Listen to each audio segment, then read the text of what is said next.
last time out, you were all found by Faendal's familiar and brought to a modest building on the shorefront, and met by a woman, an elf by the name of Rendi Kisono. And what followed were extensive discussions about Faendal's previous life. It turns out as one of the great readers of the Serenity Library, where you were planning on heading anyway. Particular concern was shown by the fact that Faendal had been replaced since he had been presumed dead after disappearing for over a year, which may cause problems upon your return to the library. There were rumours that Faendal had been researching questionable topics that some didn't approve of, and finally Rendi confirmed that in order to enter the library, each and every one of you would need to provide some sort of text, book, record, or information that the library did not yet hold. Before you went to bed that night, for a few hours, some of you discussed how you were going to gain entry, before heading into Vent's bottle for the evening, where Thrungi attempted to get some of you drunk, did get Vent drunk on a swig of Goblin Absinthe, which nearly set some of the very plush drapes on fire. The next day, after you woke up, you finished up some lingering business in Whitecliff, a couple of extra shopping trips here or there, and then met up with Rendi at the top of the city at the altar of Teku, and began the hours-long walk along the cliffside to the Serenity Library, along a not quite narrow, but dangerously narrow pathway that winds along the cliff edge.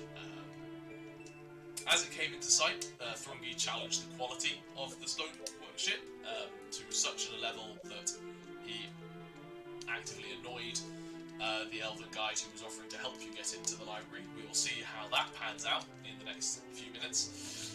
And we pick up as you are approaching what is known as the Serene Gate. There are two wardens standing in front, motioning you to approach them. The taller one, a human man with shaved head in plain white and green robes, speaks calmly in your direction.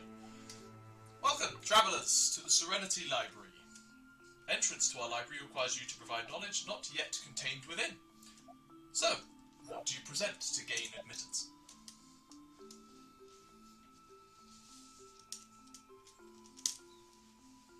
I'll take a step.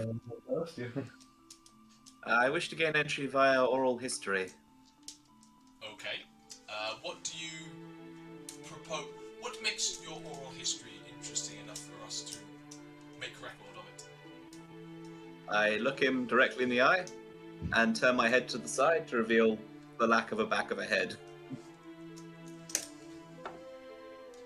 He flinches back. Oh! Very well. I will pass you on to my colleague here, who is responsible for oral records. He will listen to your tale and judge whether you provide enough to gain entry into the library.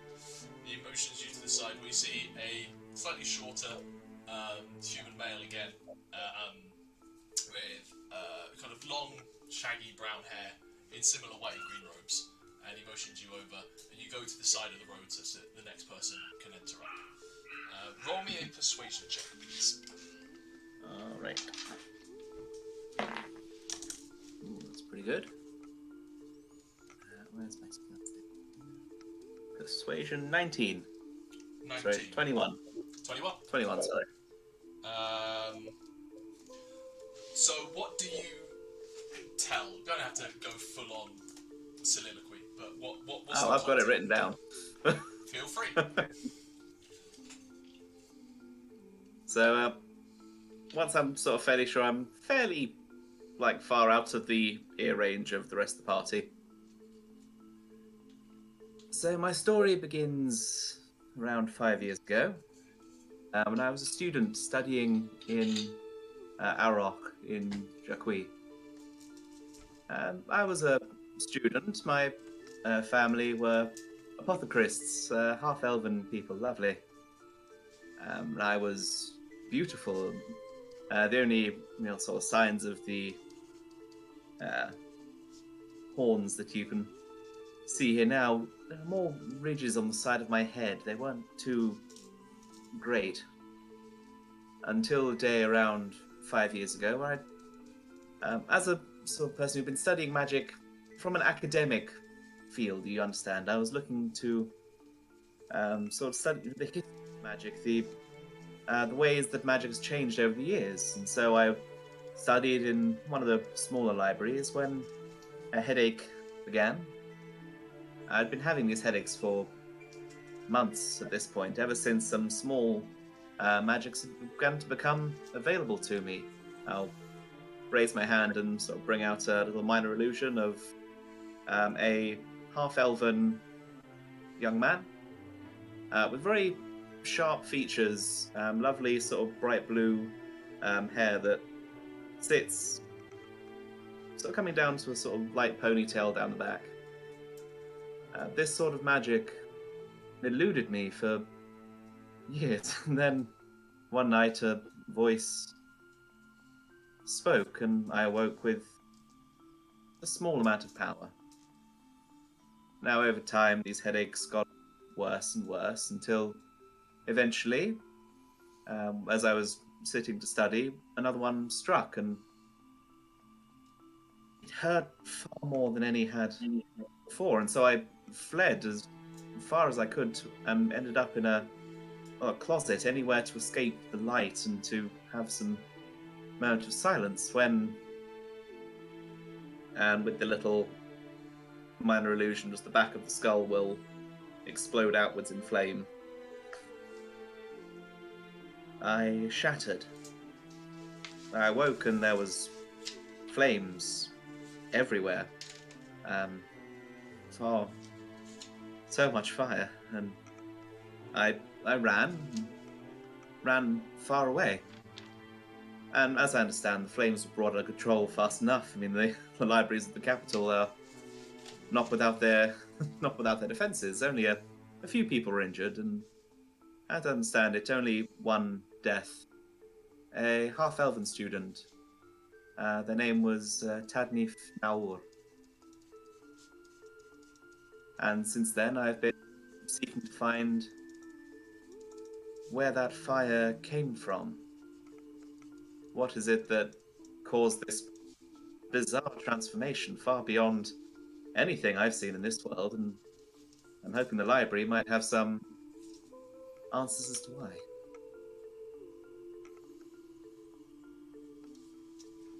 This shaggy brown-haired human male kind of looks you in the eye discerningly.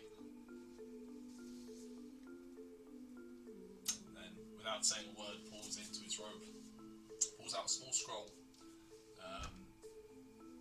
and unfurls it, and hands it to you and motions towards the bottom where there's a line for your signature.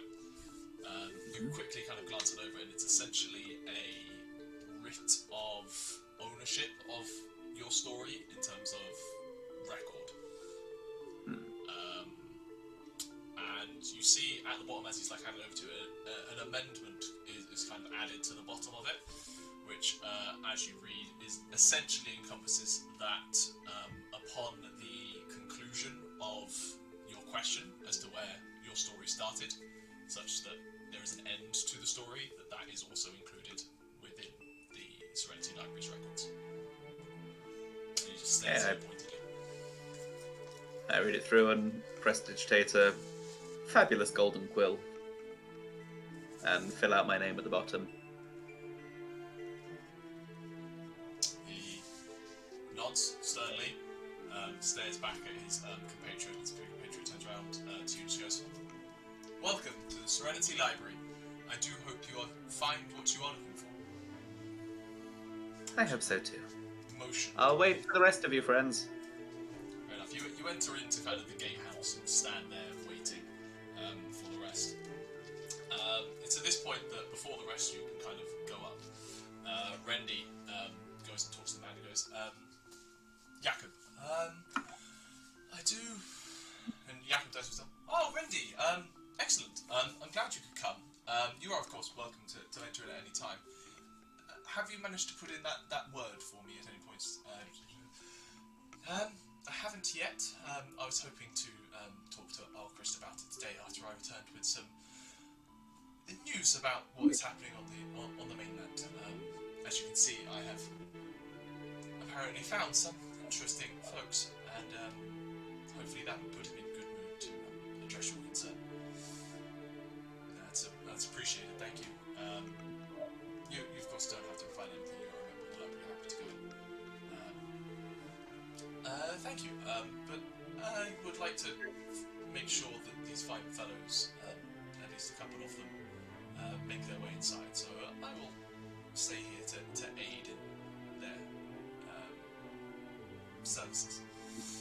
And she just kind of like heads to stand behind him, such that she's in, but standing around to kind of help you guys still. And Jakob turns to the rest of you and just calmly stares, waiting for the next person.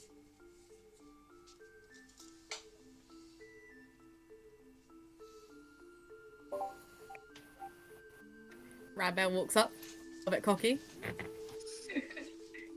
Hello. And what evidence do you provide to enter into the library today? And Rambear reaches into their bag of holding and pulls out a very, very soggy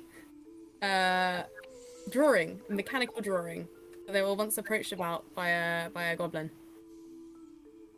I found this one day while I was walking around in the woods, and I've never seen anything like it. And I think it's quite rare. I would like to submit this. And I slap it like into his hand. The squelch. I'd like to submit this to the library. Thank you. He's like trying to like hold it up and dry it off a little bit, but he obviously doesn't have anything like prestidigitation to do it. If you don't mind me asking, what is it? A good question. I have it on good authority that it is a machine. It is certainly a design for something. This is some very old script that some in the library may be able to decipher. You say you just stumbled across it. I was walking around in my forest near my druid circle, and I came across this ring, this nice ring of nice looking mushrooms, and I thought I'd have a little kip in the center. It looked nice and soft, and actually in the center, this parchment was just lying there. Roll me a persuasion check.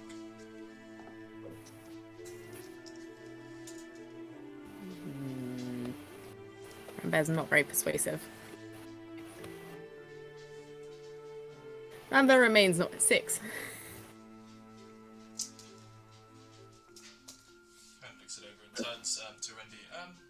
Rendy, do you have any idea what this is? I mean, it is certainly interesting. The script alone deserves merit, but I'm not entirely sure it constitutes quite enough. Rendy takes it over. She does cast prestidigitation to dry it up as it's handed to her. So, well, if I'm not mistaken, I do believe that is some sort of Sylvan language, although I cannot be sure. It is probably enough for at least a temporary stay. And if it turns out to be nothing at all, then the Rambear's admission can always be rescinded. Very well. For now, you are granted permission into the library, but should this turn out to be little more than scribblings of a mad bear drunk on mushrooms, your access may be revoked.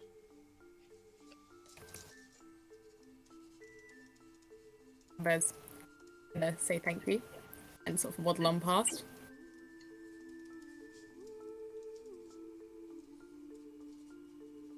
What's that goblin's name? Oz, Loas said.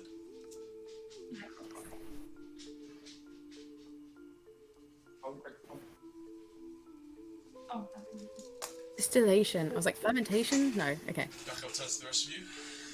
So, do the rest of you care to attempt to enter, or will it just be the hot head and the bear? I'll step forward. I also wish to enter through oral record. He motions you to his colleague. Please head over. He will hear your story and judge it to be worthy enough. Heads on over, and the silent, shaggy-haired warden just stares at you expectantly. Does this library have record of the goddess Matuya?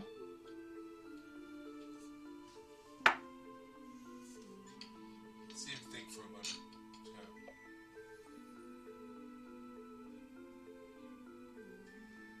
He essentially gives you a look of he's unsure, almost like he isn't aware of there being any record. It's entirely possible he doesn't know everything, but to his memory. She is the goddess of fate, and although quite forgotten nowadays, her will is still at work in this world, and I am walking proof as her champion. I am her one and only champion, as confirmed by the goddess herself, and if you need proof of that, I not only have my symbol, but a gift that was given to me by her after I died for the second time. Roll me a persuasion check.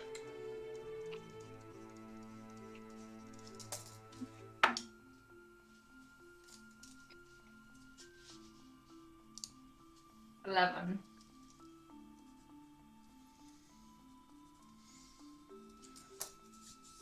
Kind of eyes you up and down.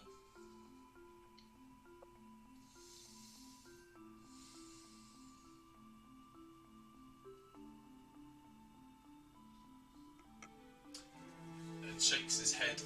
Roll me an insight check.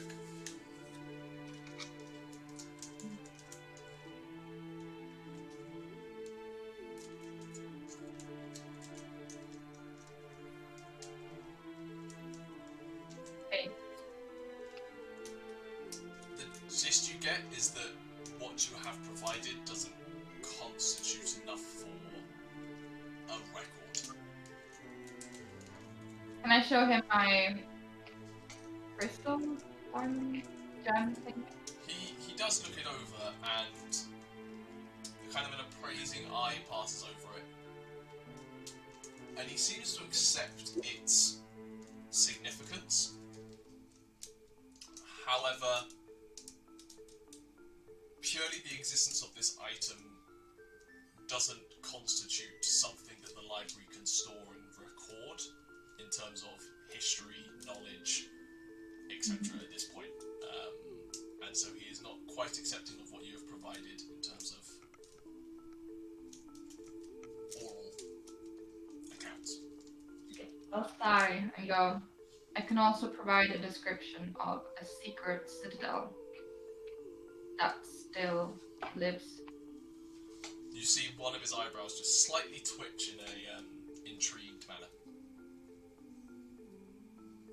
Would it be possible to provide a description of history of the citadel without disclosing the exact location? Roll me a persuasion check with advantage.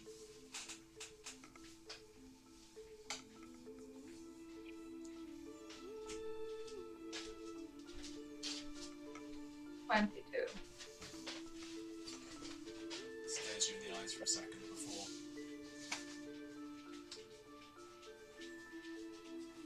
Nodding gently. I don't know all the names now by heart. That's I'm fair. basically gonna. We can assume if you don't want to go through the whole thing, give a detailed account of the city, its what it contains, its purpose, etc. And he similarly presents a similar scroll that you saw him hand vent for you to sign at the bottom. It doesn't have the added amendment, I should say. It is simply just proof, written signature that they are allowed to write this down and keep it within their stacks. All the time. And Jakob sends you through as well. You meet up with Rambear and Ben underneath the entrance, which had that quote. Can't think of the word I want.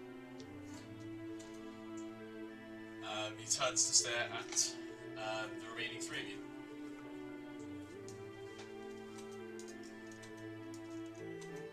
Come, you did not walk all this way to simply stand here and admire the outsides. What do you come to present? I'll come forward and ask if I can give an oral history, but also a sort of written one. I can't remember if what happened to that scroll that described how to get into the oasis. Shortly after you opened it, it crumbled. It disappeared. Yeah. But I'm sure I can write it back down. Or at least I remember What what it was said, so I can tell them to write down. Roll me a history check. See whether you can remember what was on it. 24. You are fairly confident you can provide that as a record. Cool. Along with a description of how I thought I was the only surviving, like, worshipper village of the goddess Teku, but obviously not. Yeah. Before you are... Roll me a persuasion check, but based on the content, it's a very low DC.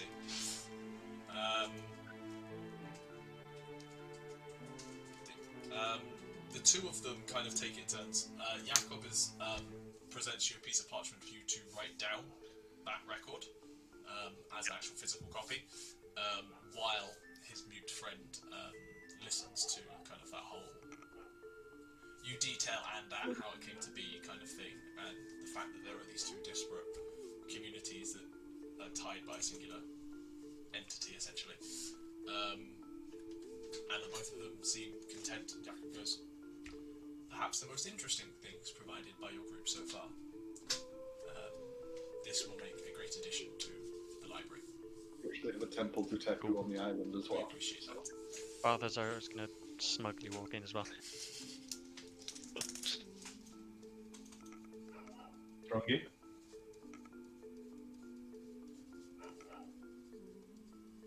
You're muted. I forgot. Thrungi takes a step forward and in Dwarvish says that he is willing to tell the tale of the fall of Cleric. The rest of you hear Thrungi speaking a language you assume is Dwarven, although none of you actually speak it enough to know what he's saying. Jakob stares at you, just goes, and responds in Dwarvish as well. Very well, Master Dwarf. Please talk to my colleague. He will listen to your story and deem it enough to enter. He marches over there and starts off again saying, hear now and listen to the fall of Cleric, oldest of Closdramuns. And while he does it, he slowly beats his axe on the floor, so it's a kind of little chant or cant in Dwarvish. And because I didn't write it, and there was no way I could get it to rhyme, he talks about the fall of Cleric. Fundamentally, it rhymes in Dwarvish. Yes, it rhymes in Dwarvish. That's what matters. He talks about the army there, the two halves to make the whole.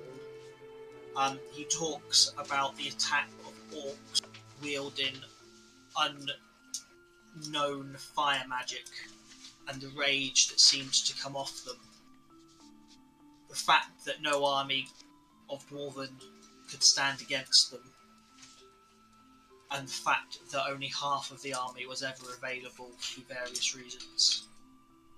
He then talks about how after his final fight with his few warriors, how they returned to the city to find it smoking and ruined. and how at that point onwards nothing is known about the fall of Cleric, and how he is the last surviving son. Roll me a persuasion check with advantage. Good, because I need that. I mean, it's a strong piece of law, regardless. Yeah, I rolled a 5. With advantage. I rolled 2 5s. There is a look on his face, almost like he doesn't quite believe you. Roll me an insight check. It's a 16. 16. It's 17 actually. I'll get +1 insight. You assume based on the face, it's not that he doesn't believe the story is true, he doesn't believe that you were there, because it is believed that anyone who was involved in that incident died. So having an actual account is untelling. Faendal, since you're the last one standing there, you see Rendy look over for a second and just consider something before staying silent.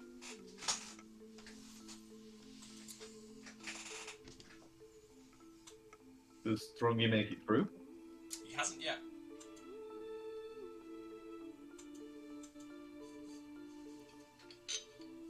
Gruffly, Thrungi, with almost tears in his eyes, asks, "What more do you want in Dwarvish?" Jakob throws up a hand for a second to you, Faendal. Just kind of hold for a second, please. And he tell you what, Thrungi, as a perception of 15 this close, you would notice that the mute person, whose no name has been given for, is kind of doing very subtle hand gestures, just like at his hip, almost. So Jakob comes over and just goes, I believe the question is not in the content of your story, but the credibility of the one telling it. Proof or reason for how an individual survived such a conflict may be forthcoming. Thrungi, at this moment, will say, quite They are talking in Dwarvish because you've chosen to present it. Yes. Thrungi will reply in Dwarvish. I don't fucking know what happened. I blacked out in a rage at the destruction of my home world. When I came to, I was all that was left. He pulls out a broken shard of an axe and throws it on the floor, which will have runes from the city engraved that were on all of the weapons of the city. And then in common, loudly enough, ask the knight whose mistress is the bitch of fate if I have one anymore. Nyah, you definitely hear that. I will vouch for the dwarf. He has escaped fate. Roll me persuasion with advantage. Let's use the grog dice this time. Not yet. That is a total of 14. The two of them kind of look at each other, look at you, look at Nyah.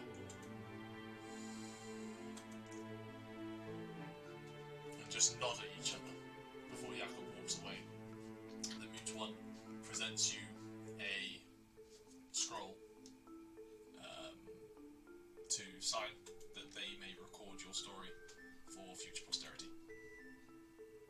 He signs it, grabs the shard of the axe, puts it back in his pack, and stops off, pulling out the dwarven ale, and just downs the entire thing in one.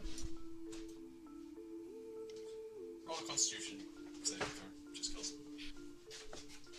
Yeah, that's a pass.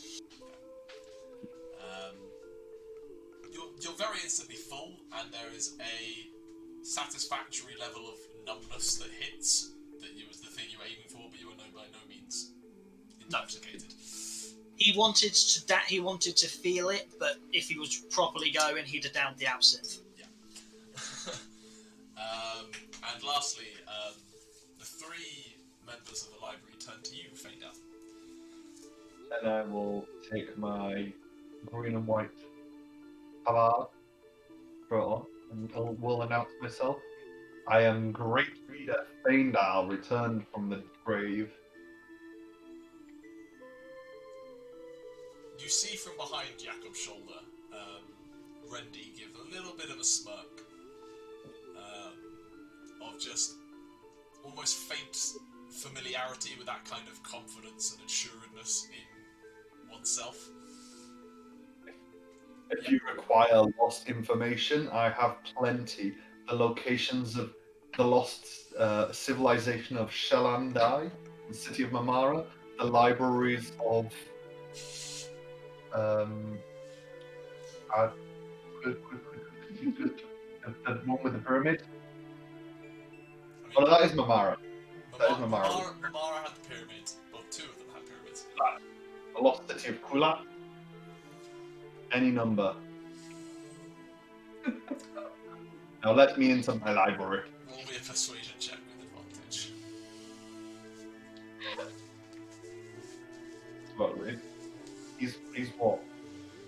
700. Imagine a 90-year-old man being locked out of his own house.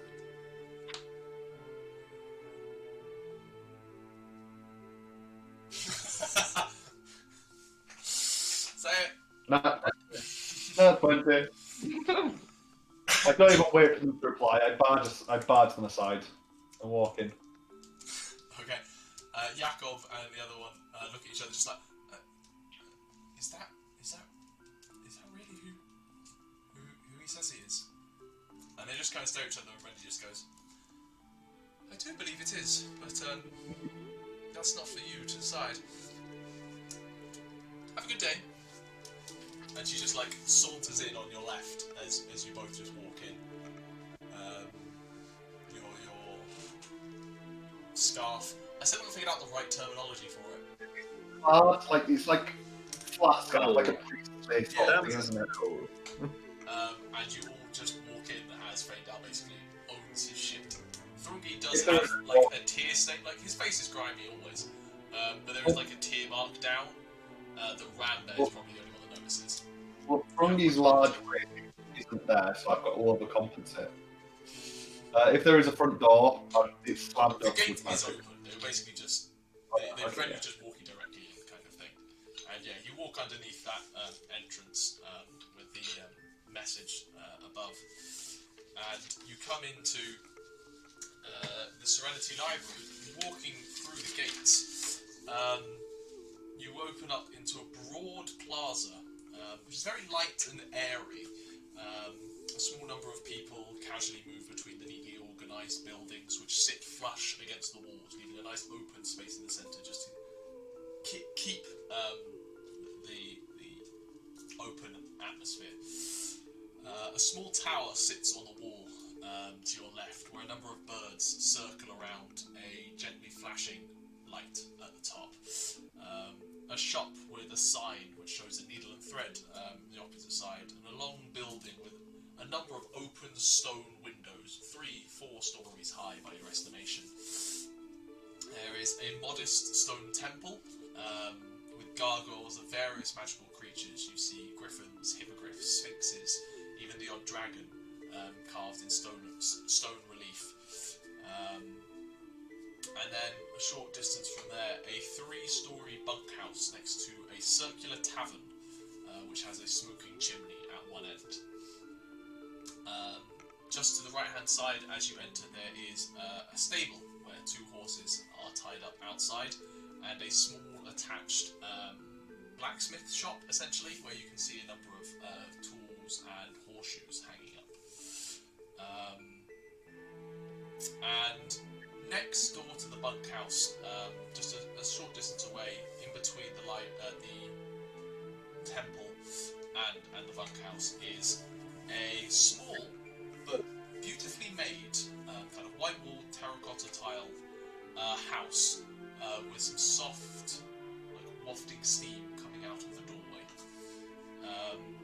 and at the far end of the gate that you've entered, across the cobbled courtyard stands a 15-foot tall doorway covered with a beautiful golden and pink dawned fresco, behind the wall, rise numerous spires of the vaulted towers.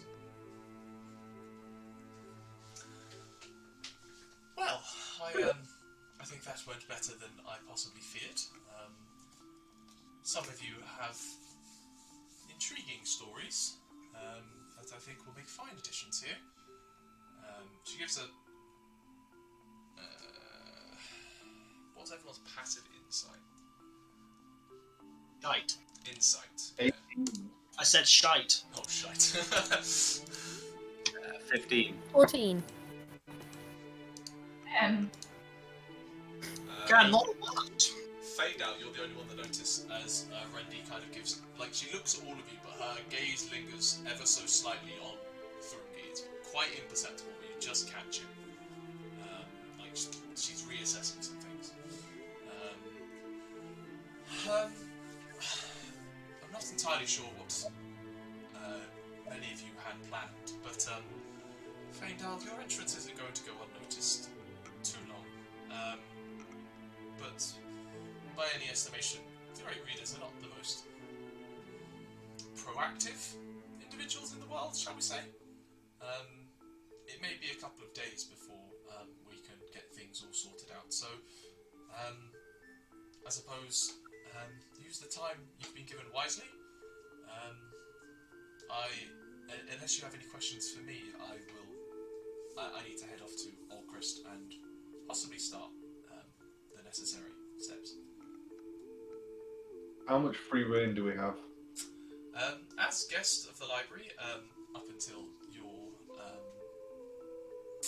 credentials can be approved, Faendal, you have access to the entire open courtyard, the area that we stand in now, between the Serene Gate and the Dawn Gate,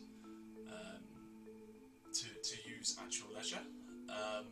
If you are questioning what resources in terms of books and knowledge you can acquire, just head over to the Quietus Halls, and she motions to that long stone multi-story building with the open windows, and ask for particular topics, and they will bring you what information can be found. Of course, you would know this if you had your memory. I will give a brief warning that I will not be waiting days to get back into my library. I will do my best to speed it up, but you may potentially need to stay at least one night in the bunkhouse. I promise you the rooms are plush.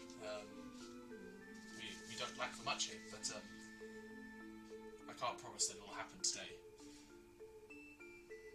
I understand that. Faendal, I could use the eye of a great reader. I could. And I will provide assistance, but the matters Leave that it.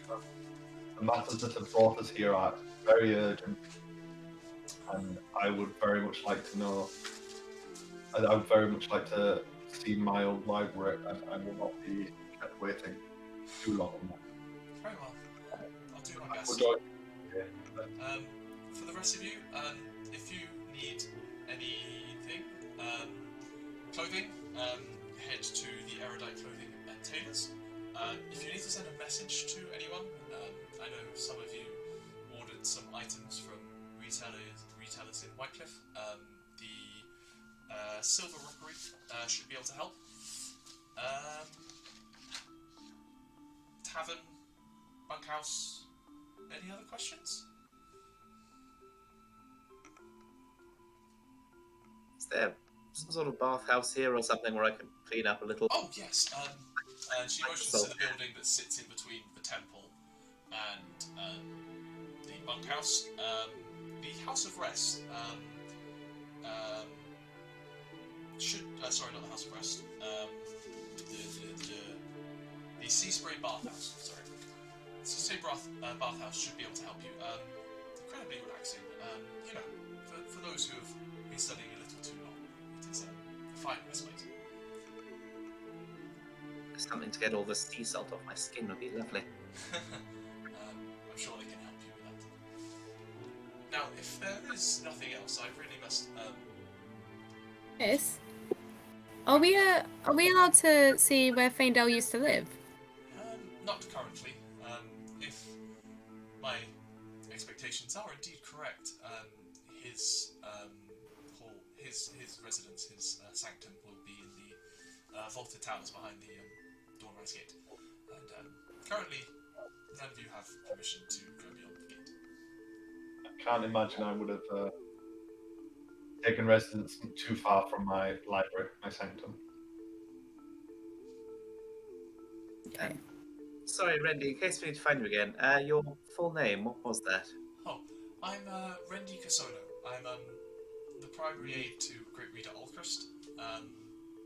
Just ask anyone wearing the relevant robes, and she signifies to the green and white that a couple of other people are also wearing. They should be able to get a message to me relatively swiftly. Excellent. Very well.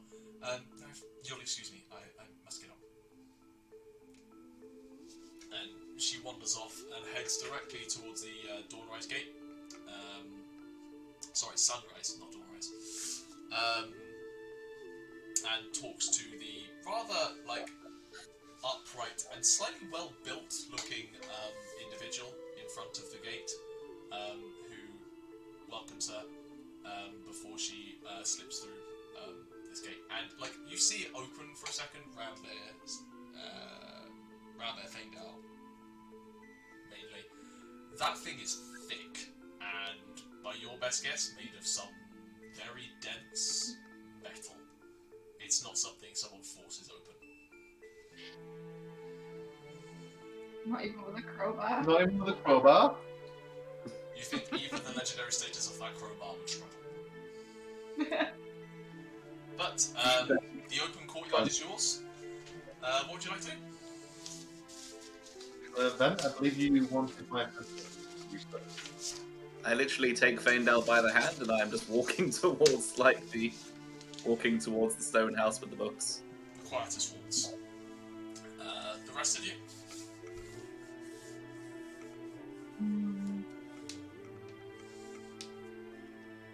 As Faendal and Fen walk off, is there anything you would like to specifically interested in? I'm gonna go to the rookery and see if my fancy bowl is ready. Okay. I commissioned it this morning, so it will not be ready. You've been walking a couple of hours. The path from Whitecliff to the Serenity Library isn't short.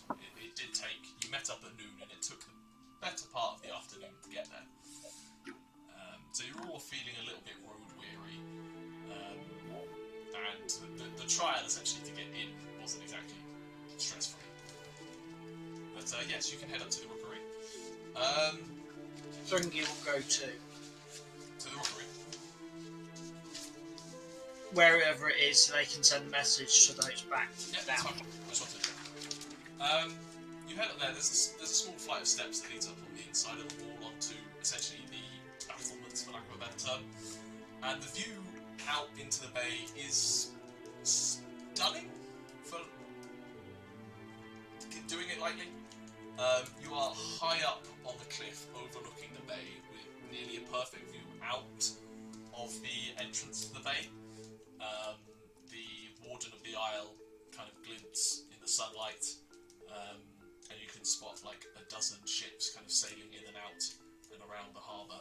And it is stunning, to be honest. But yes, you head up to the rookery. And as you head up, it's a small tower, but there are a number of birds kind of flying around it, and you can hear quite a lot from inside of varying pitches of squawks and chirps and everything. It may be called a rookery, but it's not just rooks that are in here. There is all manner of messenger birds. And as you head up, you see kind of just tending, throwing out some birdseed, a very tall, maybe 7.5 foot tall, humanoid figure in white and green robes. Their skin is a pastel green, and they've got kind of floppy brown hair which rests over their similarly floppy ears. This is a furbolg. And they don't seem to notice your approach as they're kind of just tending to the birds.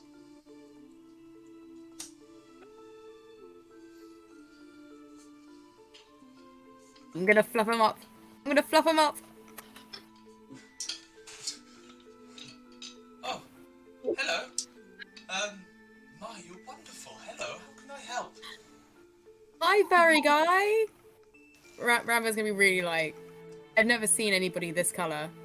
And is the fur soft? Is it soft? It's not necessarily fur, it's hair and then skin, but the hair is very soft and fluffy and nice to touch. If you'll excuse me, just hi, my name's Celia. I don't believe we've met. Are you new arrivals to the library? Yeah, we just arrived today. Oh, wonderful! How was the entrance? All okay? I was gonna sort of look to Thrungi, like, yeah, I think it was okay. Oh, aye, it was fucking amazing.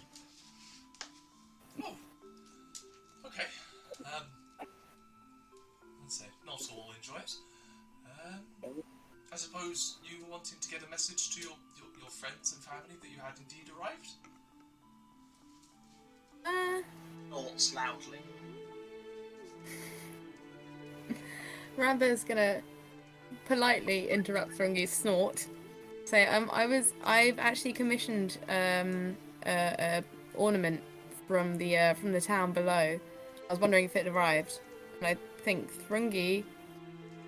Actually, I don't know why Thrungi's here, but I don't think he'll tell you.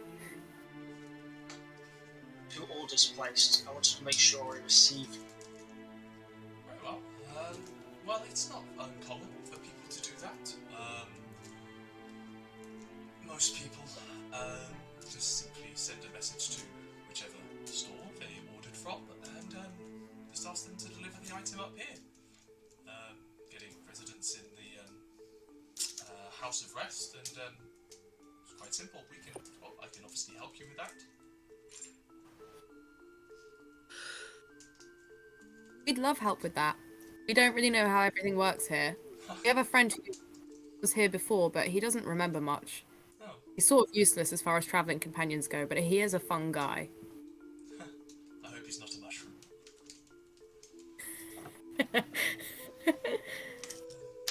Rambo's gonna start laughing too much. Hasn't heard any sort of that's Druid humour, and Rambear hasn't heard any Druid humour for a really, really long time. She motions you to come inside, and as you come inside, you hadn't noticed it before, but considering the bright afternoon that it is, but there is a pulsing kind of glow that does hit around the rookery, and you both look up with your decent passive perceptions, and there is a kind of a fist-sized yellow crystal that sits on top of the rookery that just every so often kind of grows brighter and then dims again, and then grows brighter and then dims again. And a number of birds seem to kind of flit around it and seem to be drawn towards it slightly, like it's acting as a beacon of some kind. You're taken inside, and inside, as you predicted, it is packed to the gills with birds on freestanding perches, on any random piece of table, shelf, pole that they can find. But there is a small desk in the centre with a number of small bits of parchment, an ink pot, and a well. It's just if you just let me know your name and the shop, I can get those items delivered up here. If there is any kind of outstanding payments, they may need to be sent down as well. We do have slightly larger birds that can handle small amounts of money.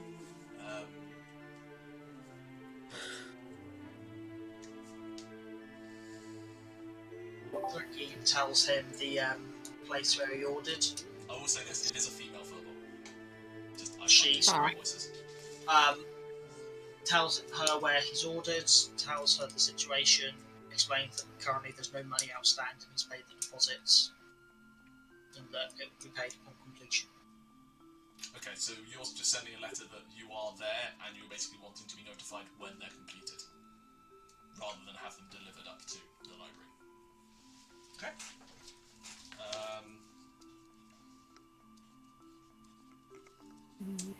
She ties that to essentially a gull. Ties it around the ankle, and the gull kind of it feeds it a little bit of food, and the gull kind of takes off out the door and begins to fly off. Yeah, I think Rambear may have paid a deposit, but Emma removed all the money from you the. You did pay up front Yeah, okay. So I'd like the bowl. to be delivered. Yeah, if they can do it. Rambear's also gonna say like really big thank you to Celia. But Rambear's been distracted by the big orange crystal. And so Rambear's gonna while away. It's gonna be about an hour of this, but Rambear's gonna wild shape into a moth. Just zink, zink, like a full hour. Thrungi will offer to Thrungi if he wants to join. You can be polymorphed. Thrungi, would you like to be a moth with me? Into a moth in a room filled with birds. Thrungi? The bird would be very happy if he ate me, because I turn back into my shape and make the bird explode. It's a sincere offer. Yeah, and Thrungi just shakes his head. Oh. Well, tell the others I'll see them in an hour. Celia just looks at you and she says, "Oh, that is wonderful," and just like steps out with you to like watch you do this on the spire. Thrungi just sighs and then just walks off. And he does say thank you though first. Where do you head after doing that? Just so I have a note of it. Well, if I spot the other pair to the left. Since we do that, yeah. Nyah and Balthazar, where are you heading to? I want to find some information on Bandit. Okay, so you head off with Faendal and then towards the quietest halls. And Balthazar? I zoned out while you were giving that first description, so I actually want to go up to the rookery with them. Okay, you can head up a And, little bit afterwards, and you find like Thrungi like beginning to like head down the steps as you head up. Yeah. You're kind of just taking in the view for a second and discussing with people. Rambear is nowhere to be seen, and you head up to meet Thrungi. Probably doesn't say a word to you as you go by, I assume. He'll just say, Not. Rambear's a moth. She'll find us. That to be expected. And I'll head up and I'll send a letter to Andat if I can. Celia, she goes, I'm sorry, I don't believe I've heard of such a place. Could you give me an idea of where? The eastern side of the Ash Desert, and among the mountains there. Very well. Is there an obvious landmark that I could relay to the bird?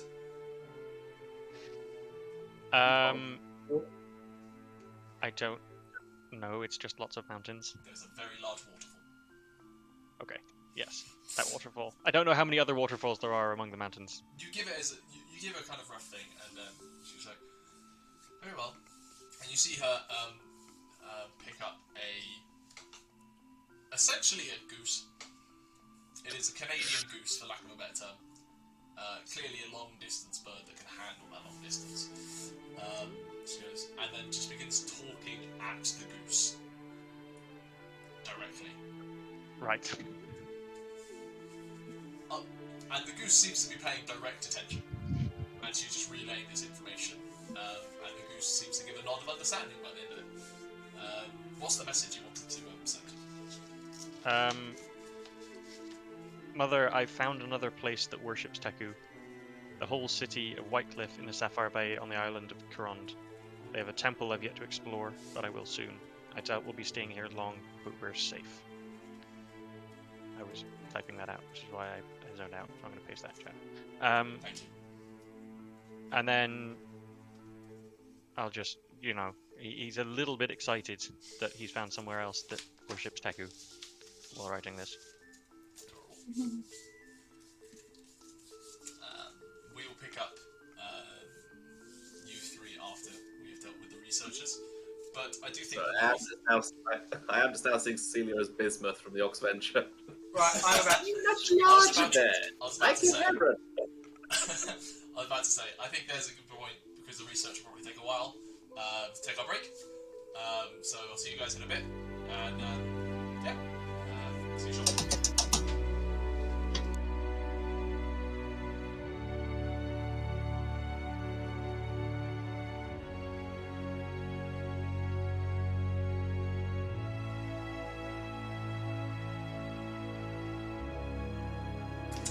Okay, and welcome back. So, where were we? Three of you had just posted off letters to either businesses or family members, in the case of Balthazar,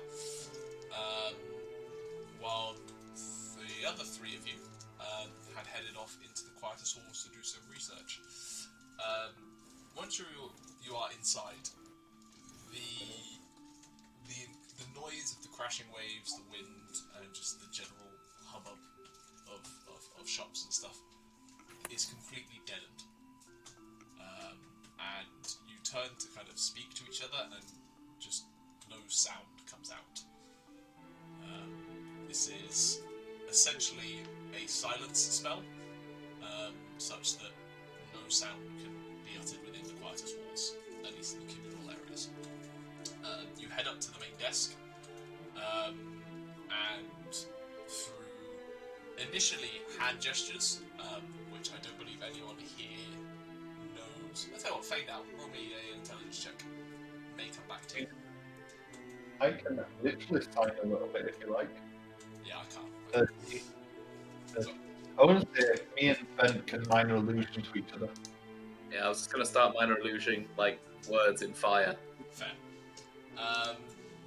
You talk to the clerk there, basically you're presented with the option of either a private room or you can sit in one of the communal spaces. But it is fundamentally explained that there are no books for you to pull from shelves in the quietest halls. The actual library itself sits behind the Sunrise Gate, and then you basically make requests for topics or specific book titles, and they are brought to you by aides, librarians, researchers of the library, or physically or magically, depending on the situation. You can also have a private room where you can actually talk to people if people are doing communal research, essentially. It's up to you. We would like to do. Private room, please. Private room. Interestingly, no fee to use the halls. Basically, your fee to use these research spaces is the information you provided upon entry. Other goods in this area may differ, but at least the knowledge of the library is yours. Who is researching what?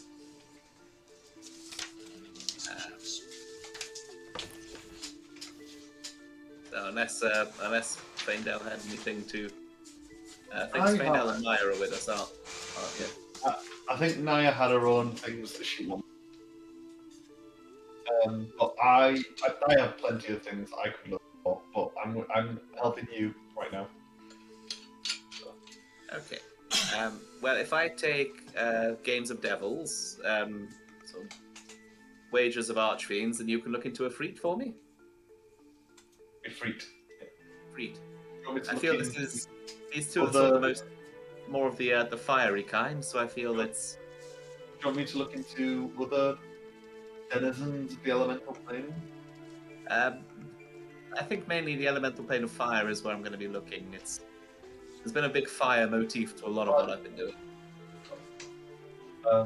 Yeah, I can look into the elemental plane of fire. The denizens therein. Okay. Your choice of roll on this, you can either roll investigation, or you can roll persuasion, which is basically you explaining what you're looking for. Investigation is essentially you passing on your... It's charismatic versus intellectual explaining of what you're looking for. It's how well that. persuasion is getting your point across. Investigation is give me all the books and I'll find it. Yes. Thank you, Chris. I'm absolutely taking persuasion. Do you go to the librarian or do you do an all-nighter? Yeah. I'm going investigation. Very well. And 27 on persuasion check. And you're looking up devil games and pacts and stuff like that, Andrew, Yeah. Oh no. Really bad. We'll start with you, Chris, with a 14. Yeah. So yeah, Faendal, you get given a plethora of books on the elemental planes, denizens of them, and Jin specifically, or the encompassing of Jin, the 4 different types. You put out the basics, but it does feel like you're kind of reading like stuff that everybody knows, as far as you're concerned. Can I potentially help myself out by casting comprehension? You cut out on me there, but I think you were casting comprehend languages in the hopes that you could. And trying to find more niche subjects and stuff. Sure. Although, I do speak primordial. Yeah, roll with advantage. Never mind. Or roll an advantage roll, essentially. 19, something better. 19. Yeah, you pull out. You do manage to kind of filter down onto the specifics of the plane of fire and a freet. Plane of fire. It's a plane of fire. But as with pretty much all of the planes, it's not just a pure roiling landscape of fire and brimstone and all that. There are civilizations there. There are communal entities that actually exist on the fire plane. Fire giants originate from there. Efreet, salamanders, that kind of type, all kind of originate from there. So it's entirely possible that beings can influence the material plane from the elemental plane of fire. It's not just elementals turning up. In terms of Efreet, they are known to, as like any of their kin, to make deals, and be intrigued by how things play out when a little nudge of things is made. They differ slightly from others of their type, where Efreet are much more like slavers. They like enjoying binding people to their service. Often through tricking them through actions where they end up in a situation where they have to be bound to their service. They are cruel. They are fairly orderly in everything they do. When they agree to do something, they do it, but it is often... They always look for the cruel angle. And as mentioned, they do regularly make their way onto the material plane to scavenge things, be that people or precious objects or other things of that ilk. You're not entirely sure what Vent is going to do with this information, but that's kind of, you're pulling out the specifics of stuff at this point. Vent, was it Devil's Games and stuff like that, yeah? Yeah. Devils are interesting creatures. As with everything they do is bound by contracts and law. While inherently evil by the standard morals of society, nothing they do is chaotic or on a whim. Everything is methodical, planned out, considered, and decisions are made in order to entrap people quite a lot. It's very lawyers and legalese. In terms of games, devils don't play games they can't win, and they will do whatever they can to stack the odds in their favour. And often, on the odd chance that they do lose, they, depending on the devil, will either take it very well, kind of admired that someone bested a creature who basically functional immortality at specifics, or they will make it their life mission to make that person's life miserable and make them suffer. Kind of goes two ways.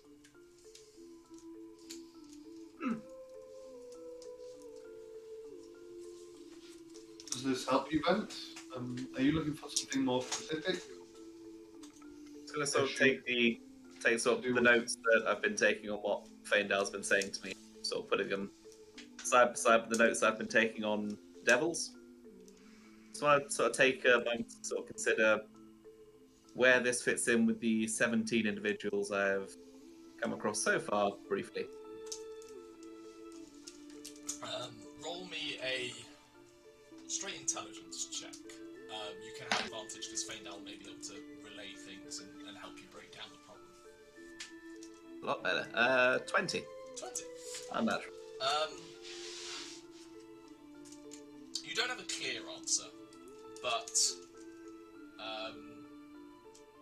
the concept of killing is not alien to either Ifrit or devils in terms of the contracts or deals that they make. The existence of kind of what you've noticed upon each action that you've taken, the fact that you seem to gain power, you seem to gain knowledge of things that you didn't think you knew, makes you believe that either which way you're essentially gaining power of something of supernatural origin. Both devils or Ifrit could be that power. They are both somewhat related to fire. They're not entirely sure. But you're also fairly confident that if that is the case, you do not have the full power of a devil or an Ifrit so far, and you probably have a decent way to go yet. This has been really helpful, Faendal. Thank you. This made this a far easier task than I thought it would be to begin with. Thank you a lot. Yes, this has answered a few questions. At least put me on for a few. I say with your 27 as well, you were also at one point between the two of you, probably handed to Faendal more than you, handed a book on kind of more recent appearances of elemental involvements within the material plane, almost like a record of when such incursions would happen, and affiliated people, kind of thing, that may be of interest to you. Absolutely, I would very much like to have a look through that book. Roll me an investigation check.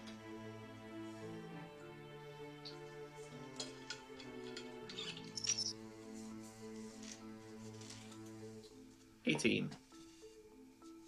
18. Okay. So, going through, you kind of look through the early history stuff in it, and you quickly kind of zone out on it because it's before your time, and therefore probably not what you're actually looking for. You kind of flick closer to the end. One name speaks out to you of a Prutha Rage Fire, a orc warlord that worked out of the Bleak Fen Steppes, which is east of Adhelm. This record kind of seems to indicate that they led a minor orc tribe initially, before some kind of event leading to them hunting down sites of elemental conflux, specifically focusing on elemental plane of fire, and starting to move eastward across the steppes towards, as it would be Kisduans, the Dwarven society. At each of these sites, they built a camp or a fortress. They definitely weren't any of the major three tribes of the Bleak Fen Steppes, but they seem to rapidly rise in power. You pick up some bits about them actually spreading into Kisdumans at one point, and interfering and raids. But following that, reports get a bit unclear. They may have attacked the major city, but you flick forward through the book and they kind of just seem to wane to unimportance, if even exist for anymore. Kind of the records are about a decade ago, from the dates associated with them. You may require further study to investigate that further, but that is there. With an 18, you also come across a fairly recent record of a Yarqui noble by the name of Kastan Hassani, who is a rising star in the noble hierarchy of the Empire. Recently been elevating his status with flamboyant dinners and parties, which have had flame dancing, displays of fireworks, fire breathers, that kind of stuff, as kind of shows. And there doesn't, despite being a record of Yarqui politics, which you coming from there would know is a very backstab, climb over each other kind of world, he doesn't seem to have any people saying much against him, which is weird because no one likes everyone, and everyone doesn't like one person in Yarqui. But that is of intrigue to you. It doesn't mention what city, it just simply mentions that it's a name that is growing within Yarqui.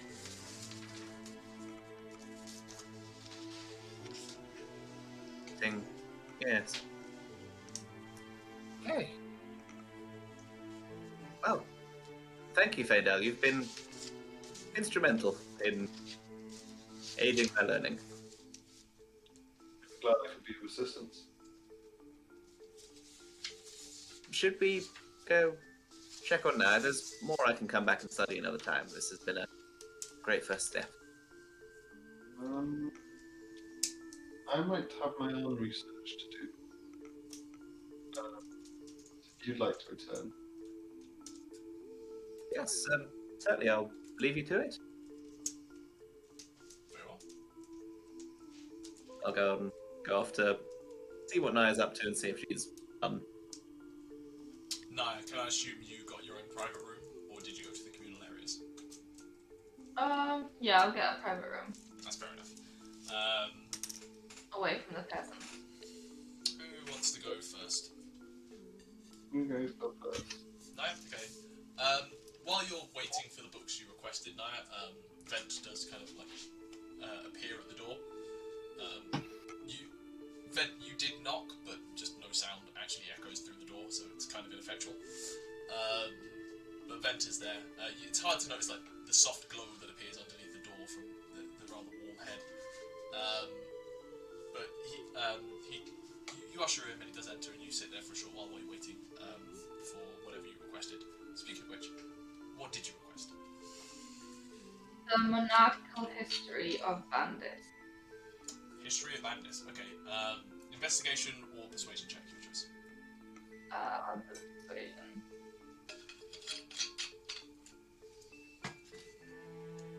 Or history, your choice. 21. 21. Fair enough. Prepare for the photo. You are provided with a singular book. And it is a comprehensive history of Yarqui and its various rises and falls and expansions.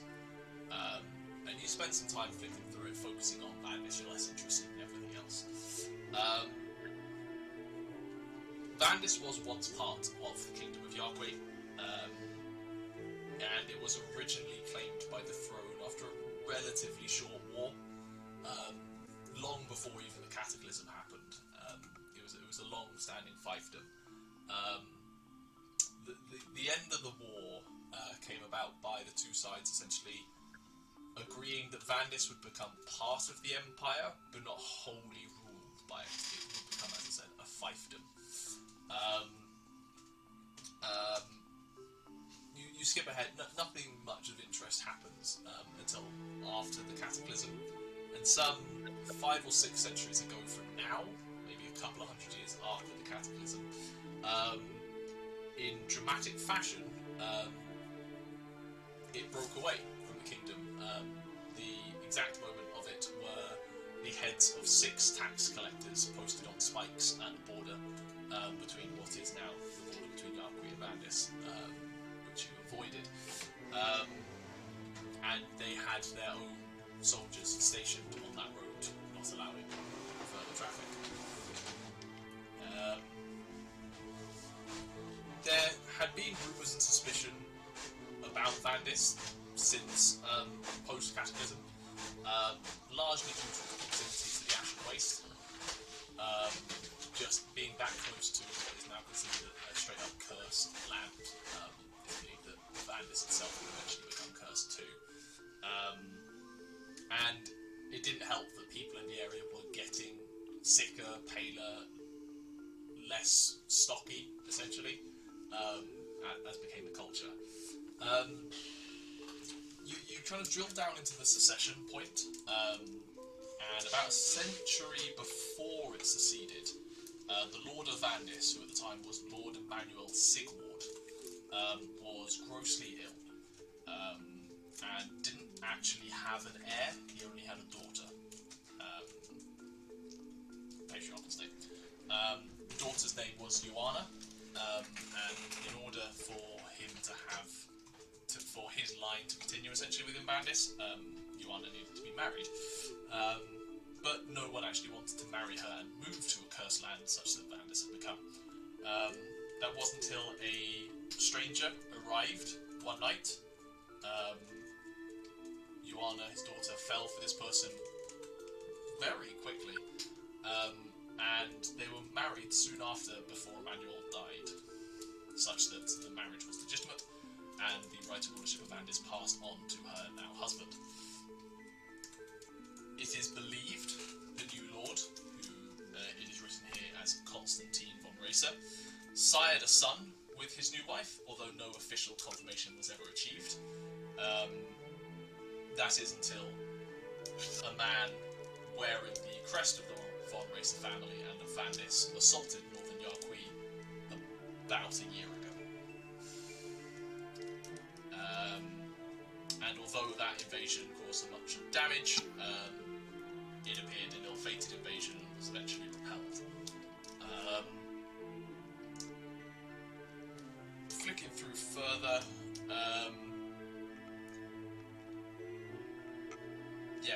following that kind of secession, Vandis leaned further and further into its designation as a cursed country, becoming more and more distant. Ambassadors that had been sent in from various countries never came out. Some sent letters of resignation, basically saying they were now under the employ of the Lord of Vandis. Others, just no word was ever heard of again.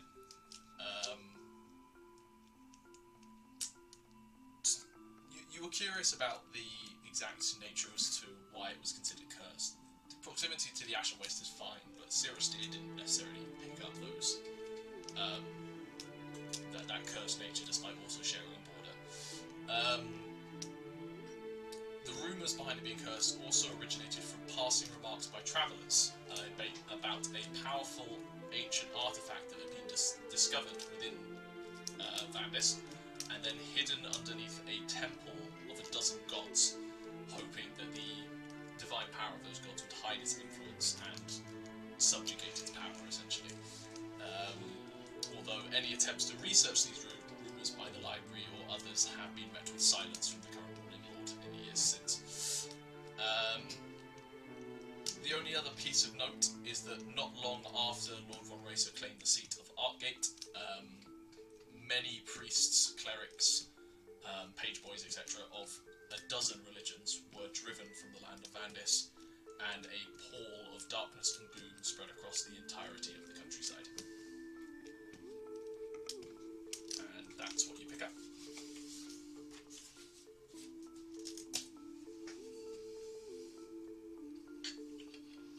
Is there anything else you would like to research?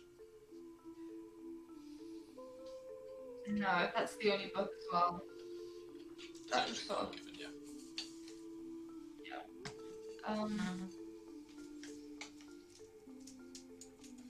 Yeah, that's all I'll research for now. Okay. This research, by the way, takes a couple of hours, just kind of between requesting, waiting, and actually poring through books. This is by no means a quick process, and by the end of it, you're all feeling a little tired. But Master Researcher Extraordinaire Faendal seems to have a ridiculous amount of stamina for such an old man for researching. Chris. Read. What could be better than reading? Sitting down, yeah. What would you like to research? Any and all books on puzzle boxes, and curse boxes, any sort of. Okay. Roll me an investigation. No. I'm going to change this up. Roll me an Arcana check. This is essentially the history of magic that you're researching, the technicalities of it. Oh. It's still a 14. Still 14. It's still a 14. Wait, isn't that? It isn't. Isn't that? You are given a few books on puzzle boxes. They are rather rudimentary concepts of their design in the material world. The purpose of them often used to kind of store keys and stuff like that, such that only the person who opened the box can get in them. In terms of magical ones, there's footnotes to the possibility of adding magical enchantments to them in much the same way that people can add magical enchantments to traps to buff them or lock doors with magic, etc. You don't find anything within those texts that you are handed that looks anything like the one you have or does anything like yours does when you fail to open it.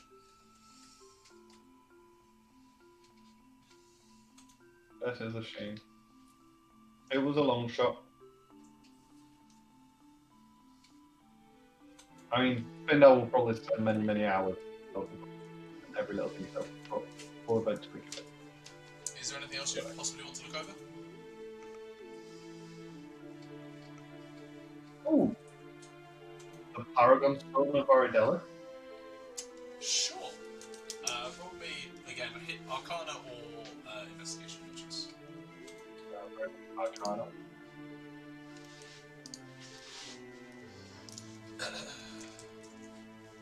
Faendal's not in a research team. Jesus Christ. That one. Saving them for next time. Frustratingly, they come back with nothing. There appears to be no record, at least publicly available within the library, on the Stone of Aridelis, a wizard by the name of Aridelis, or anything pertaining to the powers that it seems to have. Alright.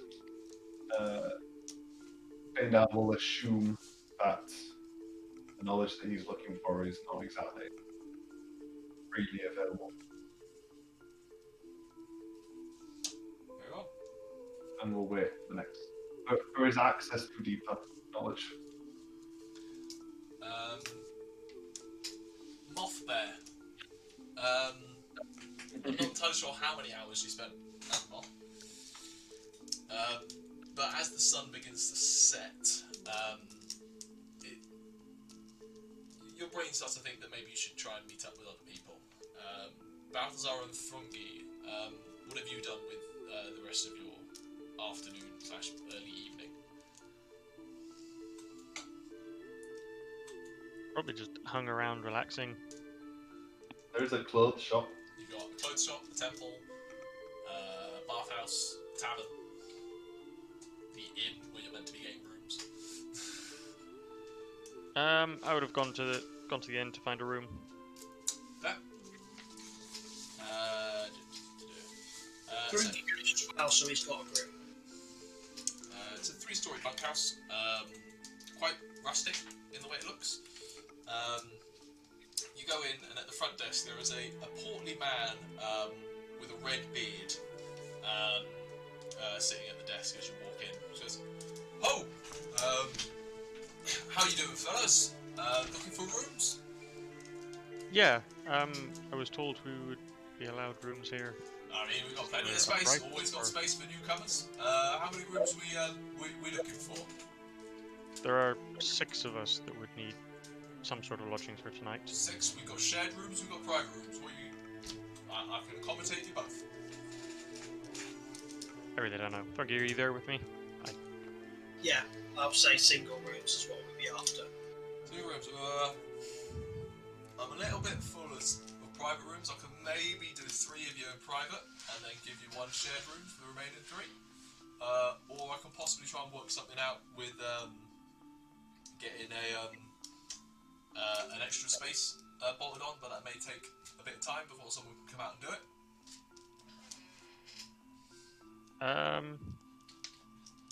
This is the thing. I don't know if Vent is gonna stick around with us and let us into his bottle again. So I'm sort of assuming he's not now that we're in the library.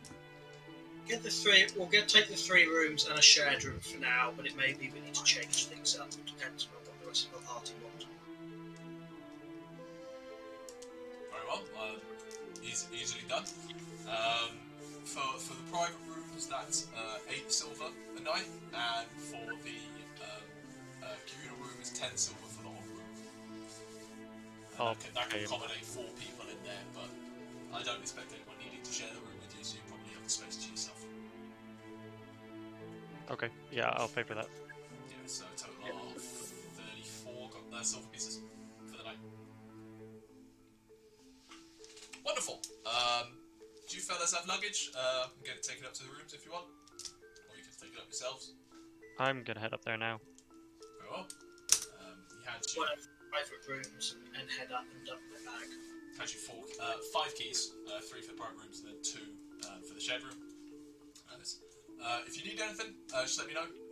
My nephews are around somewhere. I can get them to run off and pick you up anything you want. Food, drinks, communal spaces. Head to the Roaring Hearth next door. It should be fine. Lovely to have you. Thank you. The name's Clark, by the way.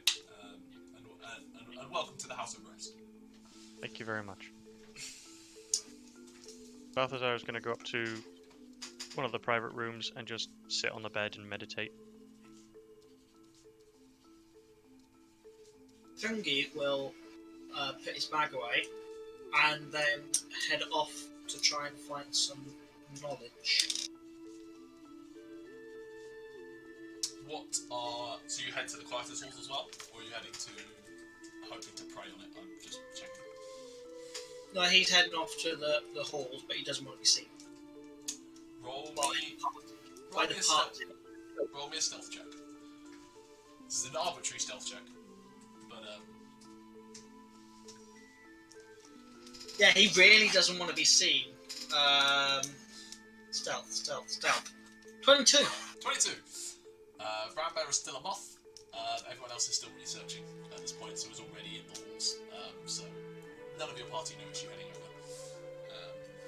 You head into the halls and you're met by the complete and total silence inside. It's a little unnerving. And the desk clerk motioning to you in hand gestures that you can't understand. I assume Thrungi would try and talk and then have any sound. And then would mime asking for a pen and paper. And pull out from underneath a piece of parchment and a quill. And then he writes down, he requests all knowledge you have available on Karakul. They motion you towards one of the public spaces, so you're still in silence because they just assume. Oh, and then he would ask, is there a private room available just for me? As they're beginning to head you down, you write it on a piece of paper, and they show you up some steps to a private room. You think you spot a room with a faint glow from underneath that looks like flickering fire more than the others with their more bluish light that may or may not be vent. You're not sure. And you're shown into a private room. And after half an hour to 3/4 of an hour wait, a couple of texts brought to you. Roll me your choice of investigation, history, or persuasion. Okay. Okay. Or what was it? History or investigation. Persuasion is a higher DC because just how it works. Well, I have +2 on persuasion and plus nothing on the others. Let me know what you're rolling. I'm gonna go history. History. Okay, that was 19. A 19. Okay. It can't get any higher. It can only get higher by 1 unless if I roll one. The initial stuff you get is the kind of very broad scope history that you largely knew. Carraggrungon was one of the oldest cities of Kisdomans, founded very early on by dwarves of that mountain range. It's a very well fortified city, sitting at the western tip of the mountains, fortified primarily because it's believed anyway that it's facing the Bleak Fen Steppes and the roving tribes that live there. It had to be a fortified point.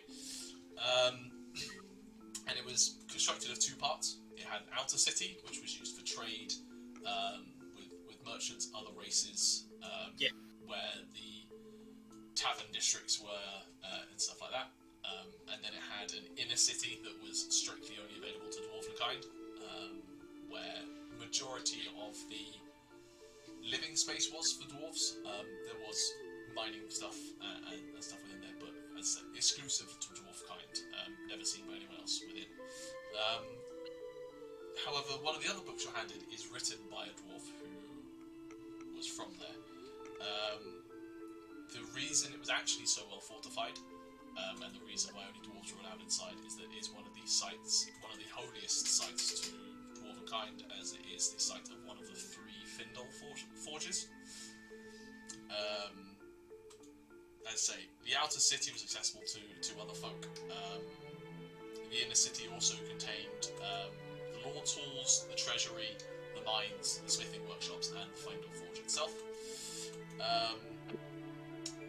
It was known as a military outpost. It was well defended by a sizable army to keep protection over the Faendal Forge in case anything were to happen to it. And it mostly traded with Adhelm. Trade caravans required a lot of protection due to having to cross the steppes between the 2 nations, but its primary trading partner was the Horse Lords of Adhelm, for whatever reason. And the only other bit you get is that about a decade ago, there is a kind of a scratch-written note that it fell to an orc horde, although it was swiftly reclaimed a few years later by a very aggressive dwarven siege and assault.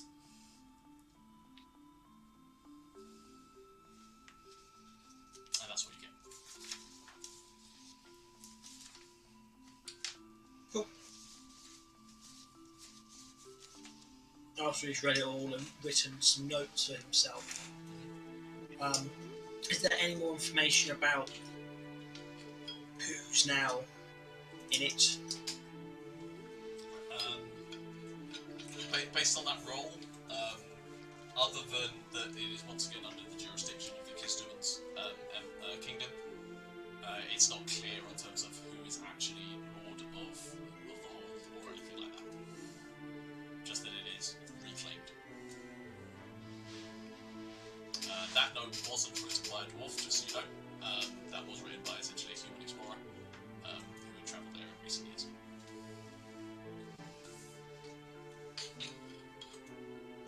Cool. Once he's read everything he can. Cool. You kind of all end up loitering around the courtyard as it turns from like dusk into night. The roaring hearth has warm, flickering light coming from its windows and a steady stream of smoke coming from its chimney. The lights to the bathhouse have become quite dim, although it still appears to be open. As does the church. Its doors are wide open. The stables, or the blacksmith attached to it, and the clothing shop are shut at this point. And the rest of you at this point also notice that the courtyard every so often gets a bit brighter as the yellow amber gem on top of the rookery just kind of gently pulses in the night.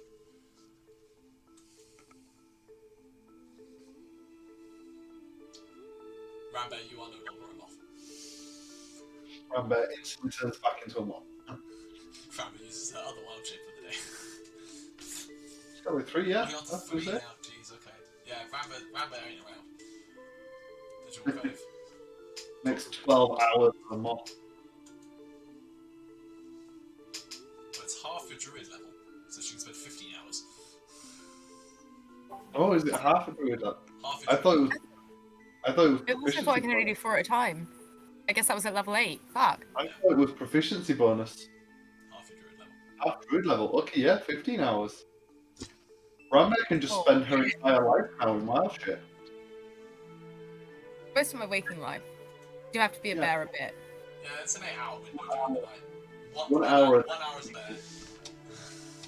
I mean, it's like 15 hours in whatever she chooses. She can then, for about 6 seconds, be back to herself, and then be another thing again for another 15 hours. It's just these 6 short rests at one point. Yeah, bear that in mind. That 1 hour is a short rest to just get back into wild shape. Yeah. It's for their necessities. And Hey, It really is. You can't like short rest while in wild shape. Just saying, can you sleep in wild shape? On the chart. You definitely can sleep in wild shape. You will stop being in wild shape during halfway through, but you can. There's nothing to stop you. Anyway, Sorry. Rambear will stop being a moth at some point. At some point. And we'll start getting worried about where everybody is. in the middle of the book. There's food. Rambear, I just told me you're out here somewhere. Rambear's gonna flap down. If they can still be a moth, Rambear's gonna flap down to wherever the tavern. Right. I mean, it's the other light source, so primary light source, so yeah, easy enough. Ding. Someone slapped the moth. Oh, there's a moth. Oh. And it's a bear! The bear lands on top of your head. Actually, Faendal wouldn't. Faendal can't actually. That's true, you can only do 0 damage. Faendal can't even squash a bug. Can't even hurt a fly. Oh, But yeah. We have we got food? Have we got rooms? Honestly, How are your we're all- days? Are we all accumulating at the pub, basically? Yeah. It was a very good day. Yes, found out a lot of the answers I was looking for, so that's good. We all made it inside the library. It's another good thing. It would have been real awkward if one of us didn't get in. That would have been awkward. And yes, I'm very happy with today. Personally, I'm shocked at the dire state that the public knowledge is in. No information. Do you not find something then, Faendal? No, my research was naught but dead ends. Oh, I don't remember it well, but I know that much better libraries inside the Vaulted Towers. Well, then it'll So, be sort of. coming here a waste of time then? No. We shall get access to better libraries. Wasn't a waste of time for me. If I hadn't have, met you all, I don't think I'd have made it. So I'm very happy I came across you lot, and that you were heading in the same direction. Potentially, once we get access to my personal sanctum, I might be able to help you more. I apparently was an expert on curses. So Is that would maybe be, my personal sanctum does have some information.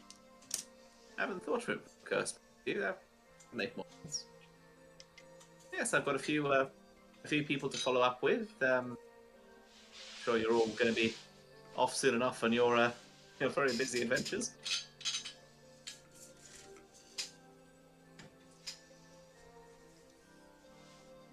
I've got a couple of Shall we people all- to meet later on, so Should shall we all head inside for a drink? Yes, I think so. You head inside,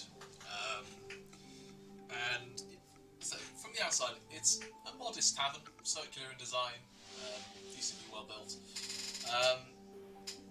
The first thing you notice upon entering inside is that it's much bigger inside than it was outside.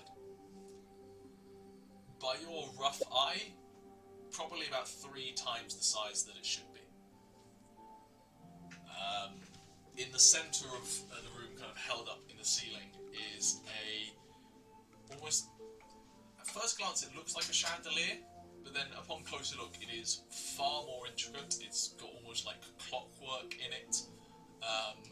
It gives off a faint kind of magic glow, essentially. You can spot very fine filigree of magical runes etched along it. And it seems just gently rotate within the space. Kind of like the cross between a solar system diagram and thank you, and a gyroscope. Just sitting in the centre of the room. There is a fireplace at one end, where the chimney comes from, around which there are a dozen comfy armchairs of varying designs and makes and models. They're not a standard suite. Sitting in them are a group of kind of various kinds of humans, elves, half-elves, kind of having a decently engaged conversation. Dotted around the room are a handful of other patrons sitting in booths along the walls or at tables in the centre. You spot a male dwarf, kind of 50-something human woman, halfling male, a younger human woman wearing kind of like cleric vestiges. But yeah, there's a low kind of murmur throughout the space, and kind of size of it means that most talks are kind of kept to themselves. And along one wall is a very neatly appointed bar, where standing behind which is a male Dragonborn in a loose cotton shirt and leather trousers, stained with all kind of manner of ales and wines and stuff. He's got a few crooked teeth just peering out of his snout. He's just kind of like cleaning off a mug as you enter. Just goes, "Hello there. How can I help you? Food, drinks? Looking for anything?" No, don't just stand there. Come in. You landed all the warm air out. Come on. Both sound good. Wonderful. We would like comfy seats, a round of drinks, and some menus. Easily done. Tell you what, some of you grab your booth, some of you come up here, order the drinks, and we'll get food sorted out easy enough. The name's Ifer, by the way. You guys are? Well, I've a quick question. How much dwarven ale do you have on tap? Some. We make decent enough trade. Not a lot. But I think I've got a keg or two of Twilight. Comes from the northern reaches of Kisdemans. I'll do you. I nudge Thrungi with my elbow. Hey? Not all bad? Well, it's not Old Man Stout, but it's an alright brew. Just because I'm going to assume I've been around the block a bit, but I'm going to assume the elf doesn't want to drink dwarven beer. Got a couple of nice elven wines, if you're interested. We've got the Kryn Vale White, and we've got the Gosper Red. Either of them do you? Red. Bring a bottle of both. Bottle of both. Wonderful. He makes a note on a notepad. Anything else for you fine fellas? And ladies, of course. And bears. And bears. Grandpa's gonna cut you. I don't want to assume. He, she, they. Yeah. Bear. Bear. Very well. Bear. Wonderful. I'll tell you what, make it easier. Can I have your names? Give me mine. Give me yours. Bear. Rambear. Rambear. Bear. I'm Nyah. Nyah. Wonderful. Vent. Vent. Nice to meet you. Nice head. I'll come to you if ever need the fire being reader, yeah?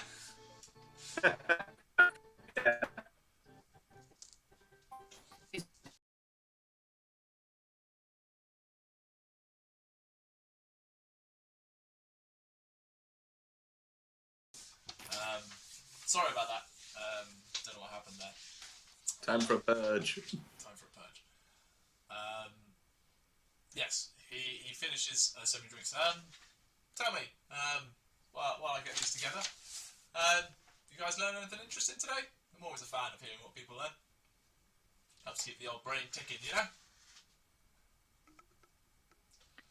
Well, did you know that both devils and a freak make deals with people? And that they're both really intent on being cruel to people? I can't say I did. I knew about the devils. That's come up a fair number of times people have come into research. But a freak's a new one. Not many people come in here researching that. It's interesting. Any reason? Yeah, they like being cruel. They like being really cruel to people. Huh. They sound like dicks.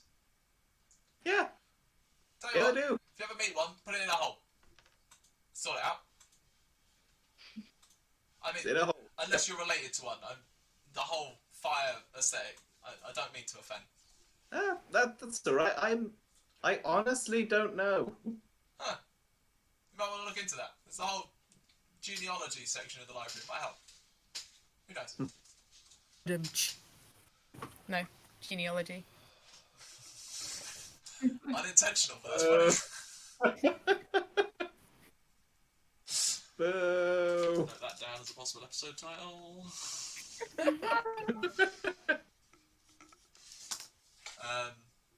Right here. Tell you what, Mr. Elf, you got the look of a man who knows his way around a book. What did you figure out? Oh, not much with the awful state of what is available to the general public here. Oh, that's it. You said your name was Faendal, right? Aye. Give me a second. He walks off to another section of the bar and just like looks down on the just pulls something else there. Ah, yeah, thought I remembered. Something came in for you. One of the aides from the library. It's got your name written on it. That was me thinking it would be your bar tab. I thought I was just going to turn out he's bard. 10,000 gold unpaid. Sorry, you been here before, mate? I don't recognise you. I've been here a while. No. Oh, okay.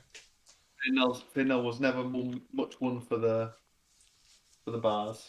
How old are you, if you don't mind me He was asking? a mature student, Me? so, you know. Yeah.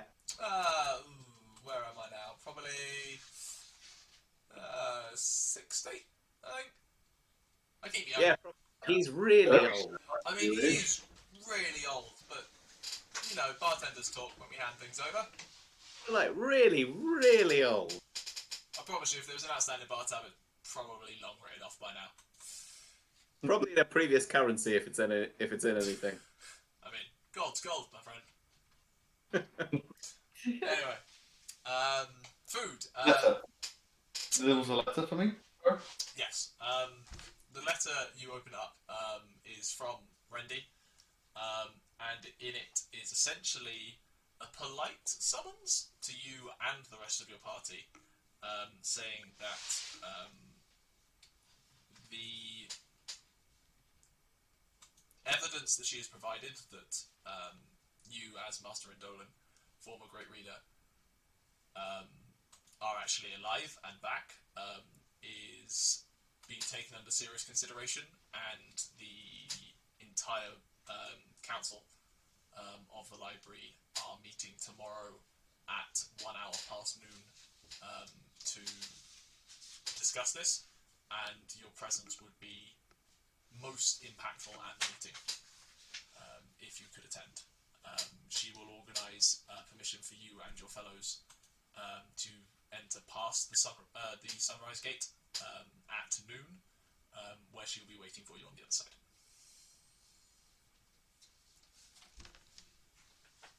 I will relate paraphrase that to the party. We have a meeting at noon tomorrow. We'll meet at the gate. Oh, joy. I knew it wouldn't keep me long. Well, that's some cause for, well, celebration in some aspects, and I suppose let's make it up to Thrungi now while we have a chance. As much food as you can bring us with this amount of money. No, slam about 100 gold down. I'll be honest, my friend. I don't think I have enough. But we'll see how far we Okay. get through it, okay? Let's see what we get. Very You well. saw us out of the It's been a long time of eating fish. 2 bottles of each of the wines are brought over to the table, as well as a bunch of food. If you want shots, they have whiskey and brandy available. No goblin absinthe, sadly. You basically have free run of the ales, of which there are 3 that are recommended. There is the Dwarven Twilight, that was previously mentioned. There is the Brown Arrow, which comes from Adhelm, and the Madcap, which is brewed by a rather eccentric gnome that lives on Kiron, and is sold to the Serenity Library exclusively. I'll be drinking the add-on ale. It's probably the most normal of the 3. I give everything a try, despite the fact that I am legendarily terrible at drinking. I mean, you were handed the strongest absinthe on the continent, to be fair. I mean, even before that, to be honest. That is true. Yeah, We've we gone have well never. so far. It's not gone well. Before we actually start getting drunk, I would like to the many oddities of our journey that and Thrungi, I know that you should be dead and have escaped the grasp of fate, but I think I speak for all of us when I say that I'm here, and here's to one day returning to homeland. Hearing tale of past. Oh, ting. Anyway, As she says that and finishes it, Thrungi pulls out a bottle of the absinthe, spikes the dwarven ale, and downs it. oh we are. God. So, is this another party episode? Are we going hard? Let's get turned. And he puts it away straight afterwards. He just spikes his own drink. Zone. Okay. Honestly, Faendal's got an option if we want to go hard. And then waves his hand for another, whatever it is they're serving, quantity of dwarven ale. You're getting a full tankard, so essentially a pint each. He's just out that. It's midnight, then let's go. Roll me a constitution saving throw at disadvantage because you spiked alcohol with stronger alcohol. Yeah. Didn't really matter. 25. You're swaying a little bit. The inhibitions are definitely lowered. You're not drunk. You're in that state of, I could go either way if I decided.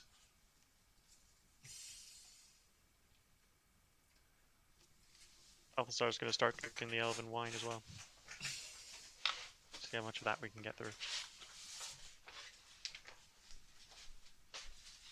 Rambear's getting food drunk tonight. Rambear's like dunking their hands in any honey or syrup there is, and like. Oh, the food is wide and varied. There's meats, there's breads, there's cheeses, there is honey.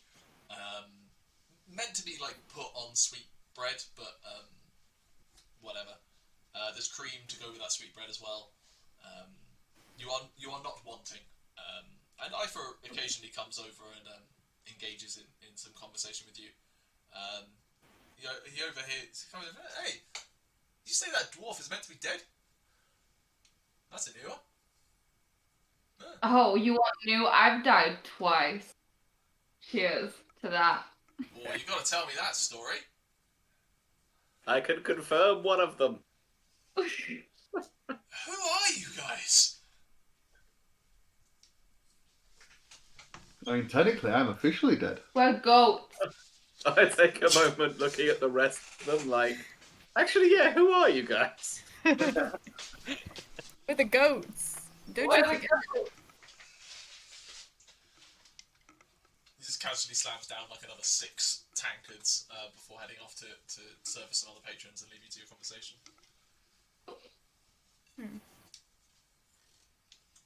Do we have a group name that includes Vent? Who's with us for our like passage across the sea? We need like a new gang name. As long as Vent's Smoked. The Flaming Goats.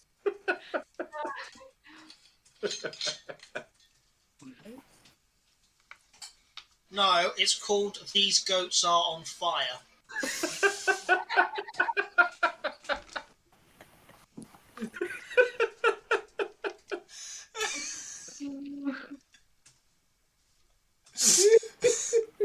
Fuck it, have inspiration.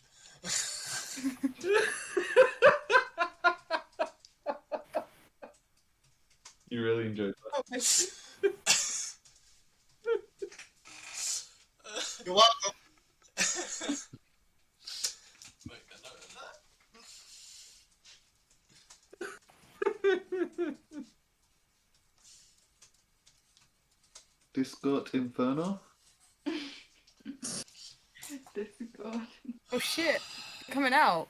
Okay, sorry. I didn't mean to railroad this, but you can continue this on Messenger.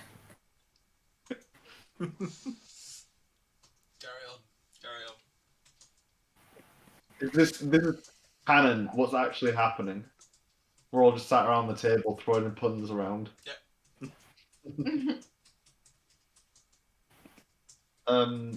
Well, what is the night though? Are we? Is this? We're just having the meal. Casual. Not getting. You want to go out, Faendal? Are we? Let's go up for a rave in the library. It's the Silent rave. for the rave. Literally a silent Complete disco. silence.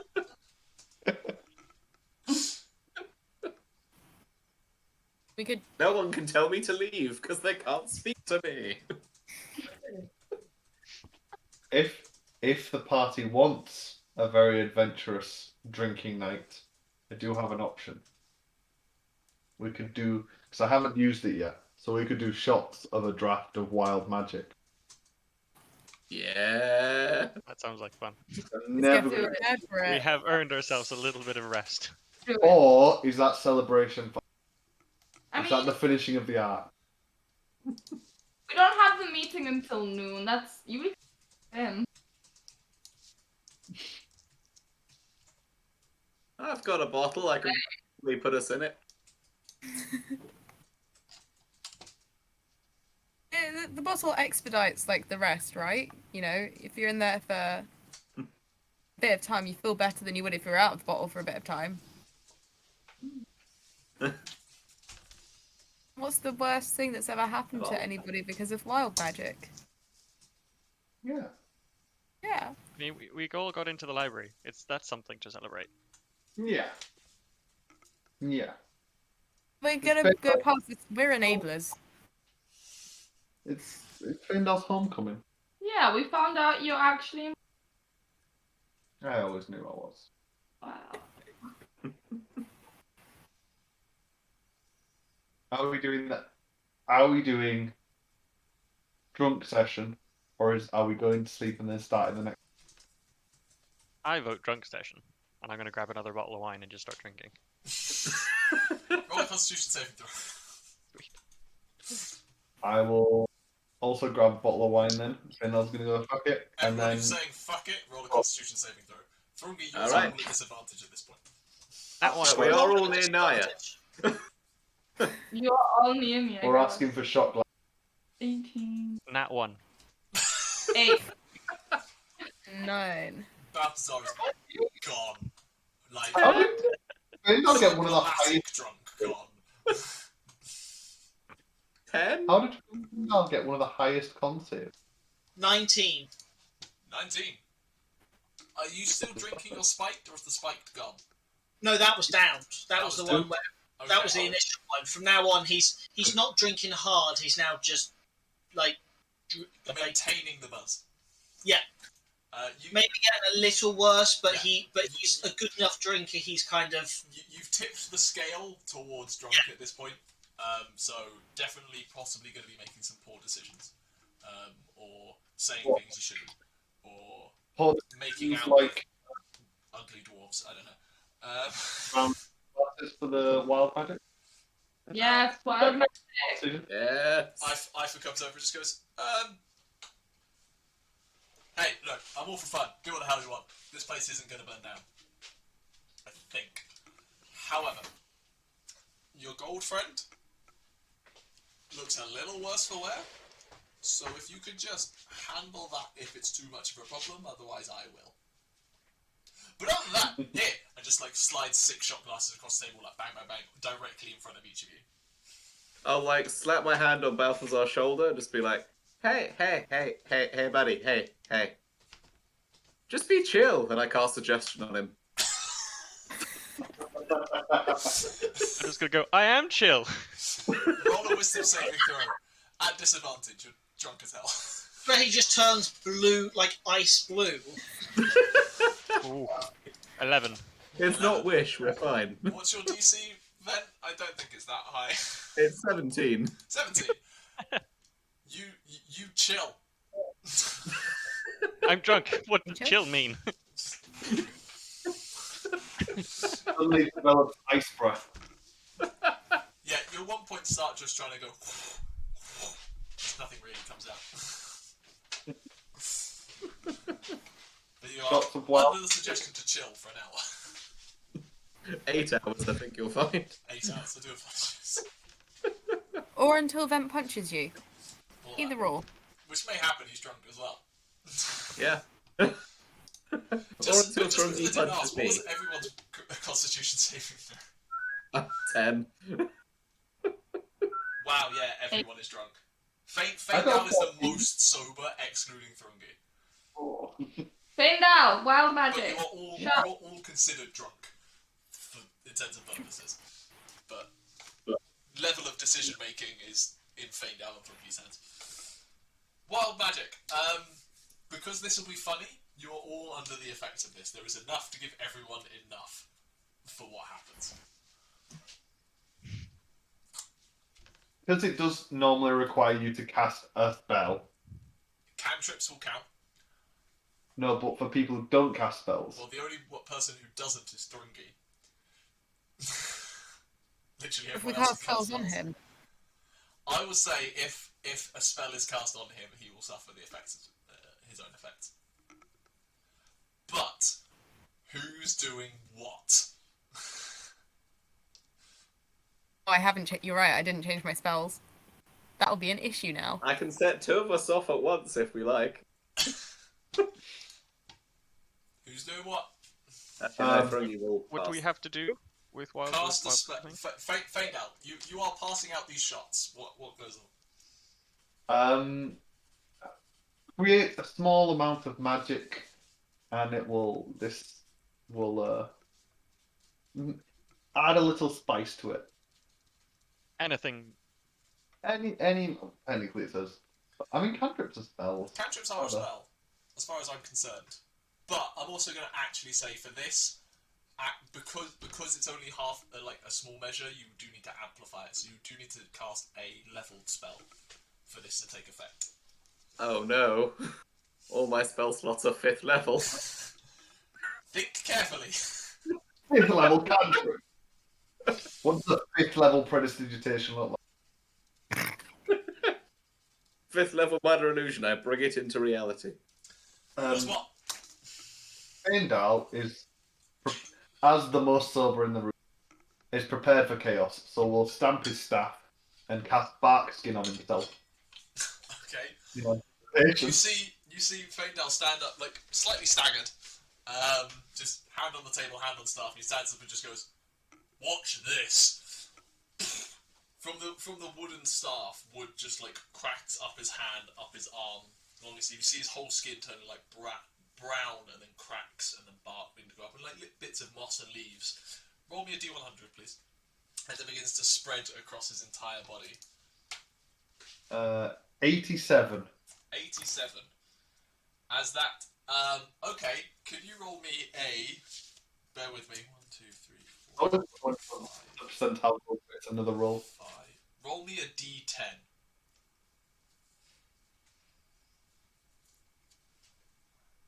10. 10. Vent, as like you're watching this all happen, suddenly the angle of what you're watching seems to change, and you begin to fly up to the ceiling, as the spell Fly has been cast on you. Just people across the bar, like, turning around to see Vent just up at the ceiling. Like... I'm just bouncing there like a helium balloon. Roll me a perception check at disadvantage while you're up there. Disadvantage, oh dear. That's a whole total of 2 from a nat 1. 2. You're just bouncing around watching this bark skin spread across the room. It's like it's sparking weirdly, and that sparks are kind of like landing on you as you begin to fly up. I believe that makes it your turn, Vent. Okay. Hang on. And I'll cast Mirror Image on myself at 5th level. Mirror Image was that? Yep. Oh my god, that's going to be so trippy. 4 vents in the air. All of you, like, you're swimming. Vent, this happens, like, these sparks that you use, you're flying, and then you begin to shiver as, like, almost like fire bits begin to come out of you and separate into multiple forms. Roll me a d100. 47. 47. Oh dear. While you're up there, suddenly you're looking around and suddenly you hear a and you suddenly turn to your left and there is just a unicorn which just appears before sitting on the ground and just standing there confused like I was like, hey, what the guys, seriously, why is there a unicorn in my bar? I'm pretty sure I'm not a horse. So I float up, there's several knees float across the ceiling. The unicorn is remarkably calm, but there is just a unicorn sitting there, just like standing there, like.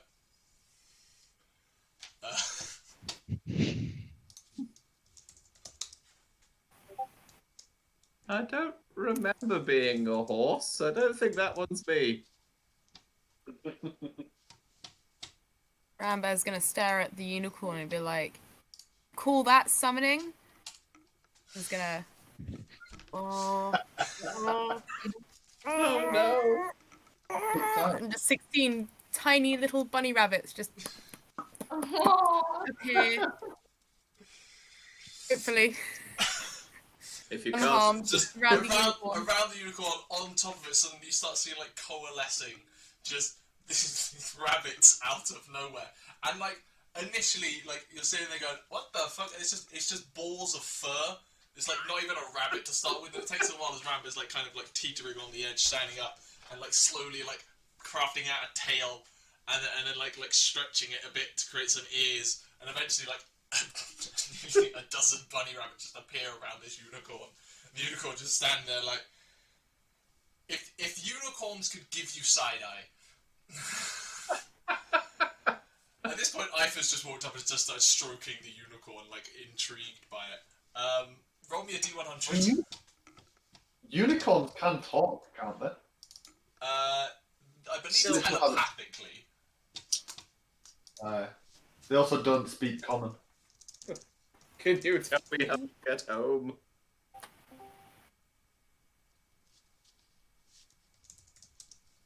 Sorry, what was that number, Emma? A 52. 52. Yeah, as this goes on. Oh, cool. While you're doing that, you suddenly kind of turn to your right, and you kind of look down. There's just this shield, basically very similar to Nyah's shield, just kind of spectrally floating next to your side. And as you turn, it kind of moves with you. and you step over to also pet the unicorn, and the shield comes with you. Currently, your armor class is increased by 2, and you're immune to magic missile.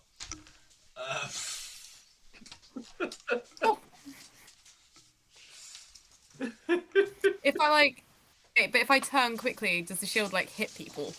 No, it is essentially spectral. Typically for magic missile. Yeah. Dang. But it is definitely, and people in the bar is like starting to notice what is going on. And like Didn't it's almost notice like the unicorn. everyone, like they've noticed the unicorn, but they're not noticing that a lot is happening. They're all kind of turned and just like sipping their drinks. Some of them have got like bar snacks and just eating, watching. All conversation is like still ongoing, but has massively changed topic to what they were discussing to now this. Yes. Who's up next? I'll go. Thrungi's stolen Rambear's chair and has currently put his feet up, crossed over on it, while he's drinking another pint, slowly. And remember, put a bunny on Thrungi's lap.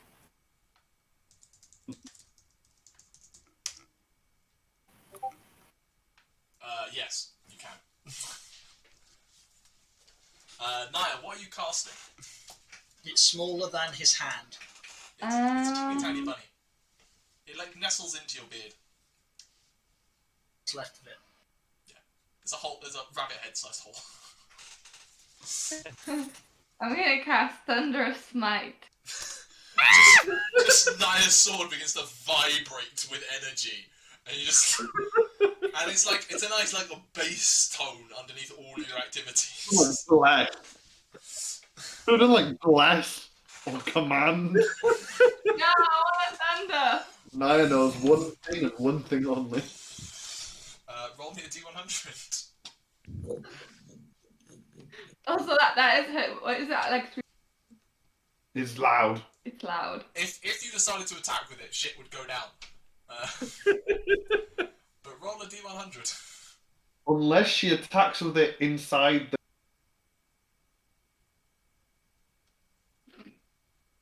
That would be interesting to see. Squashes it.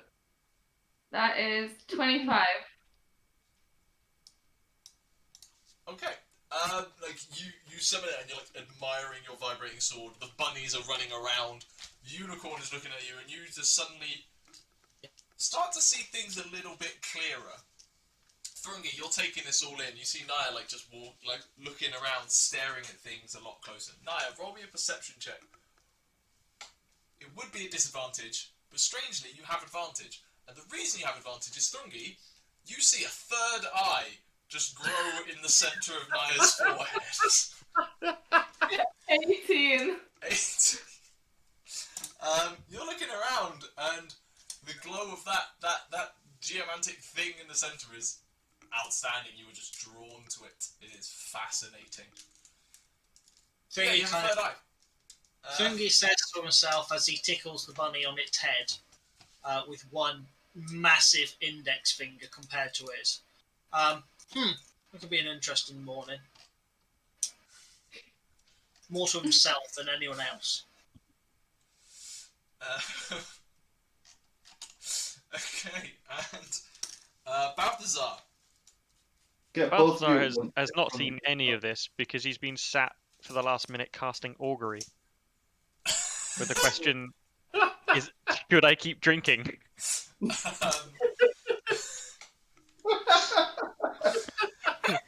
It is a 1 minute casting time, so he's just been sat there like. How does he do it again? What's he use? Is it knuckle bones or... Yeah, dragon bones. So I've just been laying them out on the table in front of me. Not noticed the unicorn. Not just anything. Yeah. As that comes through, you get neither weal nor woe. And like the sense you get is just like, fuck, why are you asking this question? Your god is disappointed. Yeah, roll a d100. 79. 79. Scroll a little bit too far. As that happens, it's just like, fuck, I don't know.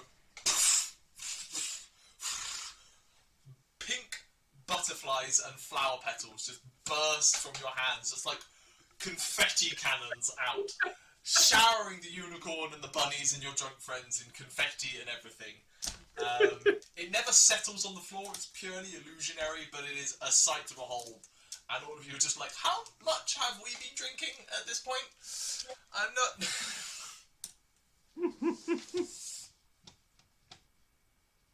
Something has to cast on Thrungi to make a magical effect happen, right? I've got. You don't know what needs to happen to have the Thrungi, but you know Thrungi can't cast spells. That's Can be like how good of a decision I think I've made. Make a wisdom check. That is a 3. You think this is the best decision you've ever made. Cast a spell on it. I know exactly what to do. Thrungi, you'll love this. Eldritch Blast on Thrungi.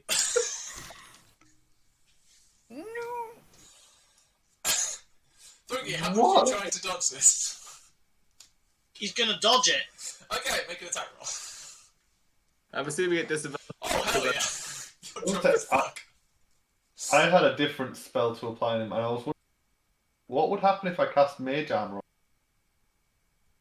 The first one's a 19. Okay. Disadvantage. Second one's a 10. Total. Total. Third one's a 24. Thrungi, I believe your AC is 19? 18. 18. Just two, like one smacks you in the chest, you quickly dodge out the way of the other one as it splinters the bench behind you. Third one just crashes into your chest. Roll me a D100 and also take some damage. This was not the intention. You have suggestion. He's already cast that on Roll me. a 3. I've already used my suggestion. 80? Why are you confused? No, I'm going with 80. It has to. Well, I What? rolled an 80 and then a 0, so I'm assuming that's 80. That is 80. Also 90. take 28 points of force damage. From those two impacts, more illusionary butterflies and flower petals just erupt from the dour dwarf, who now is just this complete conflicting image of a grumpy drunk dwarf holding beer, holding a bunny rabbit, spewing petals and butterflies as he sits there. Picks up his axe and hits Vent Sure, with the blunt I will- side I will of say the this. axe. I will say this. Vent is currently about 20 feet in the air. Also, Yeah. with Vent. Thrungi puts the rabbit down, takes a running leap off the chair, off the table, leaps in the air, and enlarges the axe and hits him in the face with the side of it.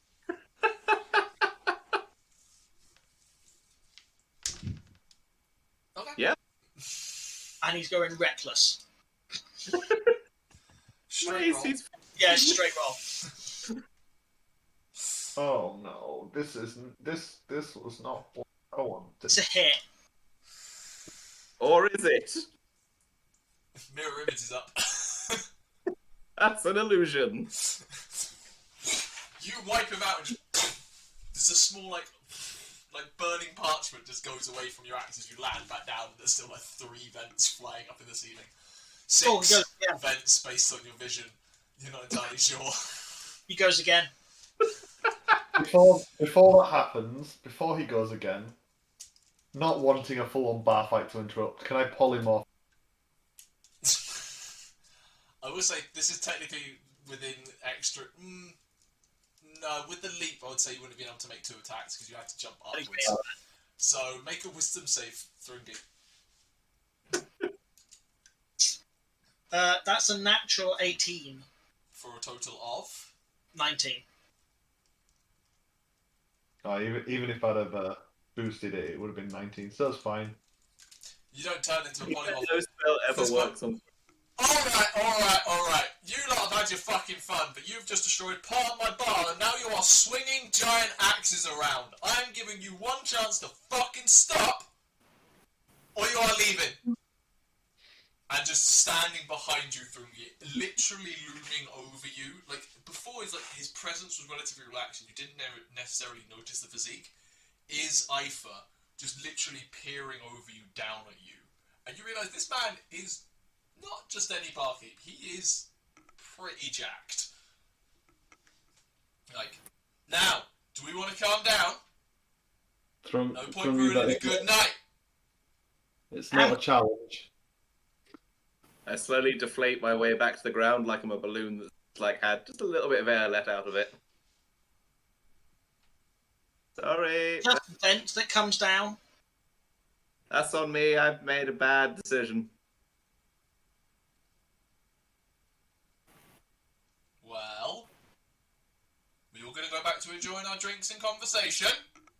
Yes, I'm going to calm down. Could I have some water, please? Of course.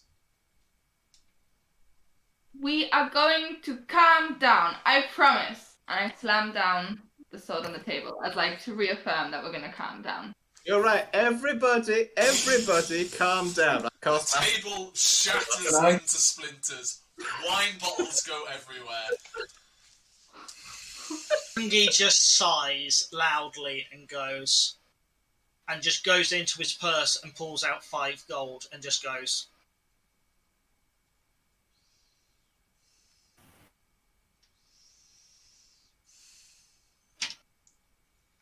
Well, I'll take them out, don't worry. Can we have some drinks to go? And then we'll take our unicorn and leave. And then Thrungi literally just picks up 2 of them, puts the tankard down, puts the axe to one side, and just lifts up 2 of them and just carries them out. Keep the rest of the money, I'm sorry. Say as I'm being carried out by Thrungi. As See you other tomorrow! members of the party, I will go up to the barkeep and sincerely apologise. This was not my intention. I just wanted some fun. What do we do? He turns. We just had a bar fight. He turns to you like, I'm not gonna lie, it was entertaining. Until one of you decided to shoot the other one, and that one then decided to swing an axe the size of me in my bar. Yeah, that thing nearly hit the thing holding this whole place together. Do you know what would happen if he'd hit that? If he'd hit the amplifier? No, you don't. And neither do I. I frankly don't want to fucking find out. I didn't do anything. He points at the table, or the remains of the table. I like the edit. Nyah's like, I didn't do anything. Her sword touches the wall. By the way, Thrungi pulled out Rambear and Vent. I was going to say probably not Balthazar and Vent because they're the 2 drunkest. Not that Balthazar's done anything. Balthazar's just sat there. Balthazar being chill, as instructed. Yeah, exactly. Rambear's gonna bring a few bunnies. Can I politely request from the unicorn in Elvish to heal Thrungi's injuries? It's He's at not that there anymore. point that you ask that the unicorn just vanishes. Oh. The unicorn equivalent of... I get halfway As through. does the shield that was next to Rambear as you dragged them out. And I believe Nyah's eye. I'm just checking. Can you imagine just go for like 2 days? Does it at least match my other 2 eyes? It does. You're fine there. I am outside like a helium balloon just being like held by... Like the end of... Just like being held by Thrungi. Yes, the eye has disappeared on Nyah.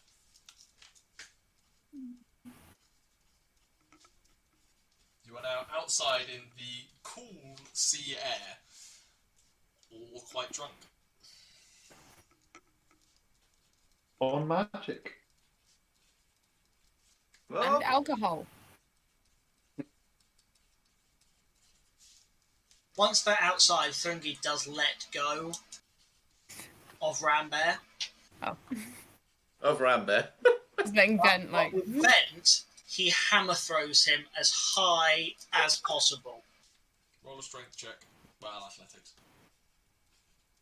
I'm going to give him advantage with this help action because I am technically flying. You are still technically flying, because flying lasts a lot longer than a minute. And I am not in full control of that, really, so... That would be a natural 20. I was going to say flies my Total spell. of 29. You haven't lost concentration yet. I cast polymorph. That is a valid point. You are no longer flying. He thinks he's flying. Then take... Like, I attempt to set off my elemental gift to give me my flight speed. I imagine I've got the angle wrong. Roll me a concentration check. You're essentially trying to cast a spell in very difficult circumstances. So that's my spellcasting ability modifier. That's Constitution saving throw. Constitution saving. Yeah, concentration checks and Constitution saving throws. 15. 15. You manage to get it off such that you are flying before you, like, it gets very close to kind of landing on the cobblestones before it kind of I just go off like a Catherine wheel, just. Was a fucking disappointment, and then I stomp off to the to my room. Yeah. Ven, piece of advice: maybe don't shoot people. That is probably a good idea. Especially not the angry one. I should go say sorry to him. Whether that's the safest option. No, it's the right thing to do. How about you sleep first? I should apologize. I would sleep first, and then bring in some booze in the morning. We're a family. You don't apologize. We just quietly sit in the same space and pretend that everything's okay. We're a family. Rambear, that's so nice. I start crying. It's just steam.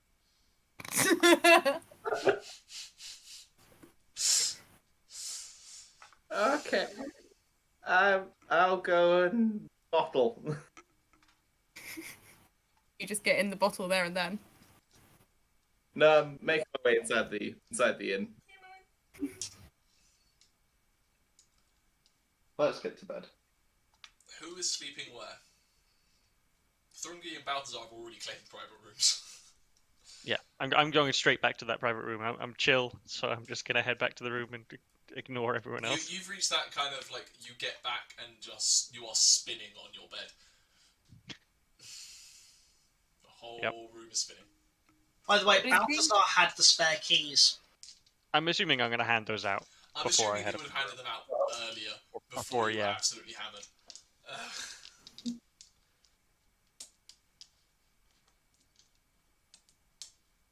Amber likes the bottle that kind of misses the sunrise. Amber's gonna go into the 4-person room. Just like curl up on the floor. Faendal can meditate on the floor in that same room. Well, I'm not a peasant, so I want to go to bed.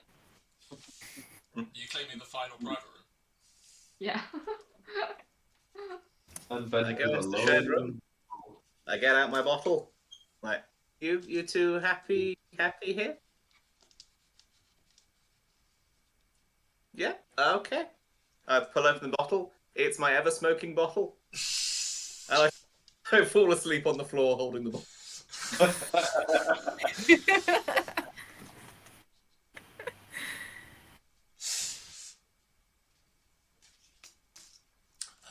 You all steadily pass out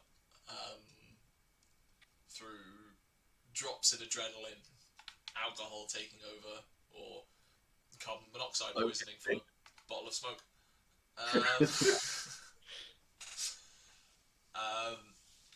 And when dawn does come, it hurts. I mean, okay. You gonna come? Are you back or are you done? No, I need to finish. Okay, hold on. And yeah, it hurts. But considering how quickly you got drunk and how quickly you were kicked out, it's still fairly early morning at the point that you wake up. Can't be later than 8 o'clock in the morning. But yeah, in your drunken stupor, you all kind of forgot to close blinds, and so there is blazing daylight entering in the room, and it hurts a lot.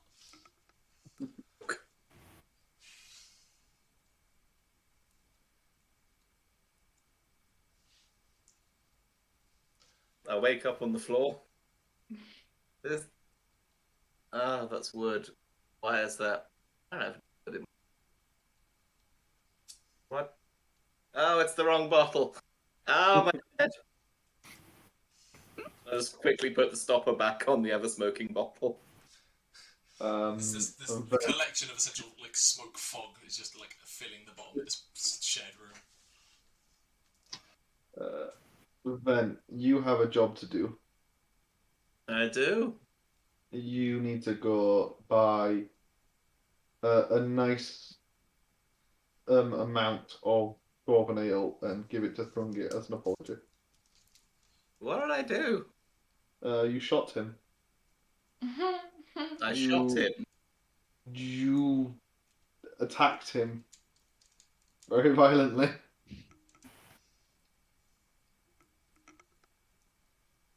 That doesn't sound like me. No, I trust you. You're probably telling me the truth. I will go and... ale? Ale. Yeah. I'm sure that if you go to the Roaring Heart. place, yeah, the Roaring Half, and just say that you need something for the dwarf, he'll probably remember. Okay. State, hang on. I'll prestidigitate myself to my normal. I look better, I don't feel better. Yeah. And I'll go and head downstairs.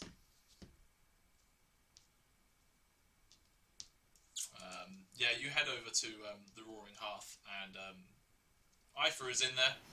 He sees you come in, just gives you a bit of a glance. Care to destroy something else today? Oh, sir, I really can't hold my drink, as I'm sure was evident last night.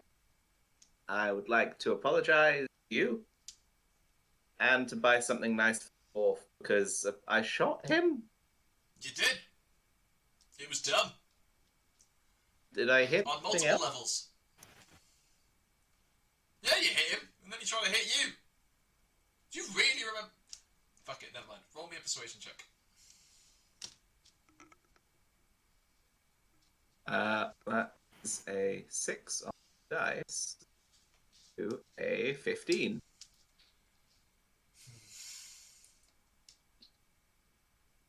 I'm counting that money you paid as a deposit. Oh, yeah, sure, please. Yes.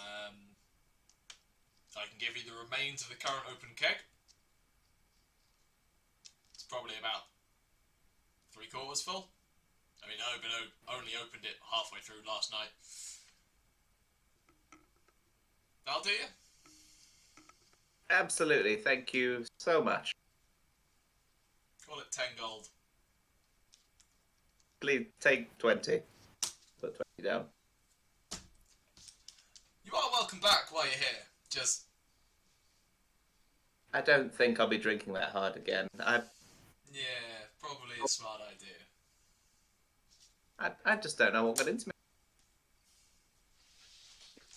I will go and... Yes. Sorry again. Have a good day. Thank you.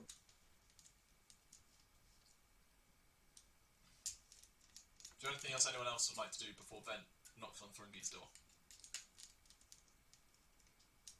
Rambo's just like tucking themselves closer and closer into the corner, trying to like stay away from the light. Cool. Thrungi, you hear her Faendal will close the blinds. at your door.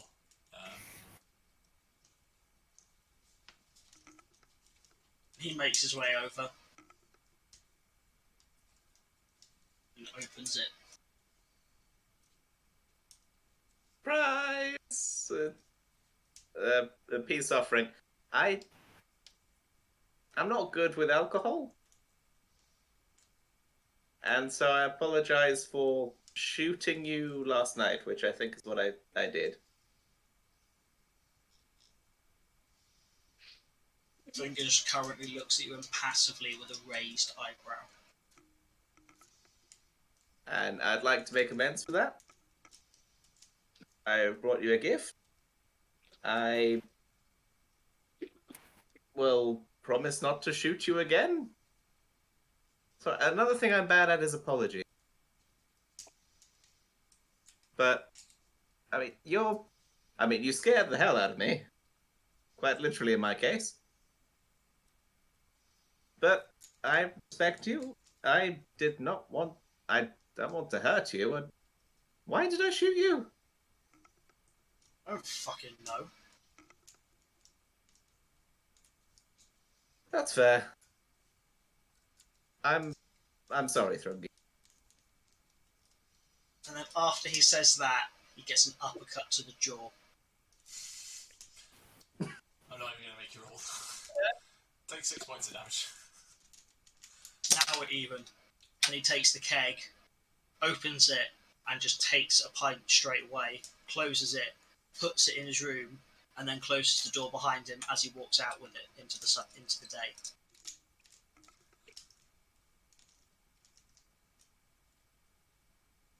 By the way, it would probably have been hard enough for his feet to have left the floor. We're all Yep. imagining the whole like nice U-shaped like ba-dum. Oh, I'm actually Faendal opens the door just to see Vent just like high jump arcing.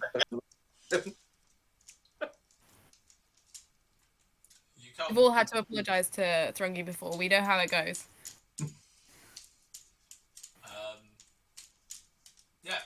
Thrungi heads out into the daylight. The rest of you eventually do the same, and you all kind of congregate up at the While Thrungi would have been waiting, because based on the fact you said it's fairly early, Yeah. he'd actually headed to the bathhouse.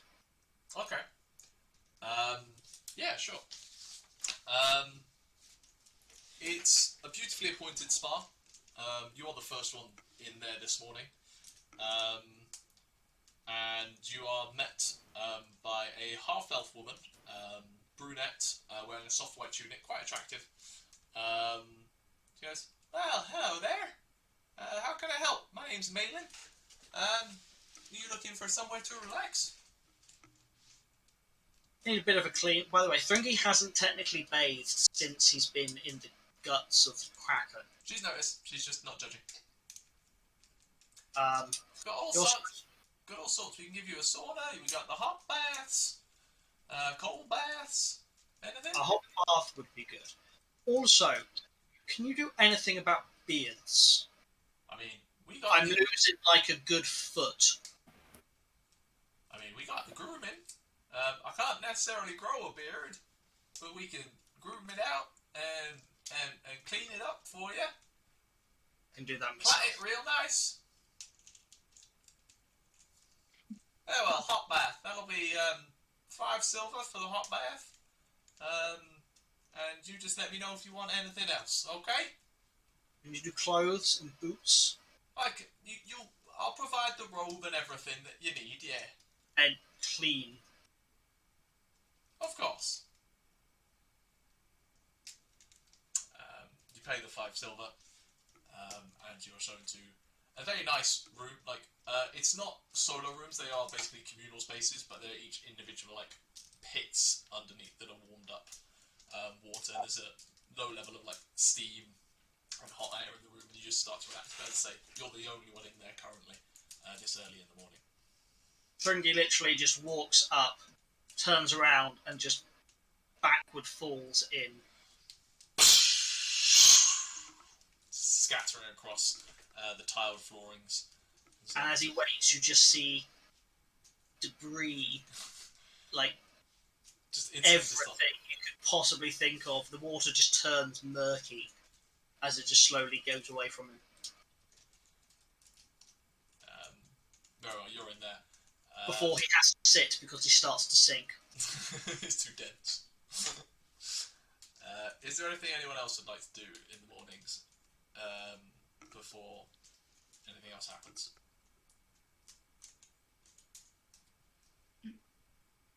If not, we can skip ahead till noon, where you are met.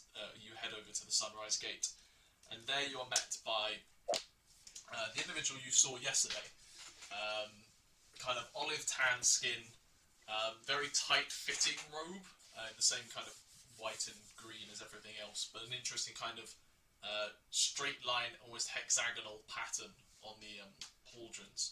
He stands there kind of cross-armed, staring at you as you approach. Just goes, "Oh, then you might be wanting what now?" I will step forward and declare, I am Great Reader Faendal, and I have been summoned to the council. You got proof of that? I'll give the letter.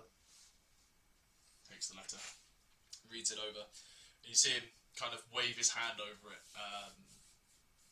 You recognise this as a version of Dispel Magic or Detect Magic kind of elements. Basically, kind of just doing proof checks on it. So he goes, "Seems legit enough." Folds it back up, hands it to you. "Wait here." And he goes to the gate. It stands directly up next to it. You see him stand there for a second. He goes, "Rendy is waiting for you." And he does some kind of gestures on the wall, and you hear a number of kind of heavy clunk, clunk, as bolts, locks, etc. are moved out of the way, and it begins to kind of roll open a short distance. And on the other side, you see an elven woman with a high ponytail, dressed in the green and white robes. You see Rendy Sona. It's like, "I'm glad you got my letter and could make it on time. I was worried after some of the things I heard. Please come on through. Is everyone here? Everyone okay to come? I'm sure more voices will help. No objections? Excellent. Come on in. Thank you, Jeff." The burly guy just nods, and the door kind of shuts behind you. In front of you is what is known as the Vaulted Towers. You can see nearly 24 interconnected tall towers with archways spanning across between them. Conical roofs, and they're made of white stone. Each tower is easily 100 foot tall or more. And they're largely consistent in design, but subtle variations between them. There are gently curving walkways that kind of branch off from where you're at that seem to weave in between the towers, and between the paths is well-groomed greenery and plant life that makes it a very kind of pleasant place to just kind of amble around. You can see there is a squatter tower at the centre that just seems to hold a level of kind of significance that draws your eye. That a number of the towers have direct art walkways leading into. And it just goes, I mean, we could take a look around if you wanted, but I think it's probably best to make haste towards the council chambers. Does that sound right? Yep. Wonderful. Let's go. And she begins to lead you on these kind of white paved gaze directly towards this kind of slightly squatter but more impressive tower. And I think we will leave it there and pick the trial conversation up next time. Cool. Okay. Bum, bum, bum.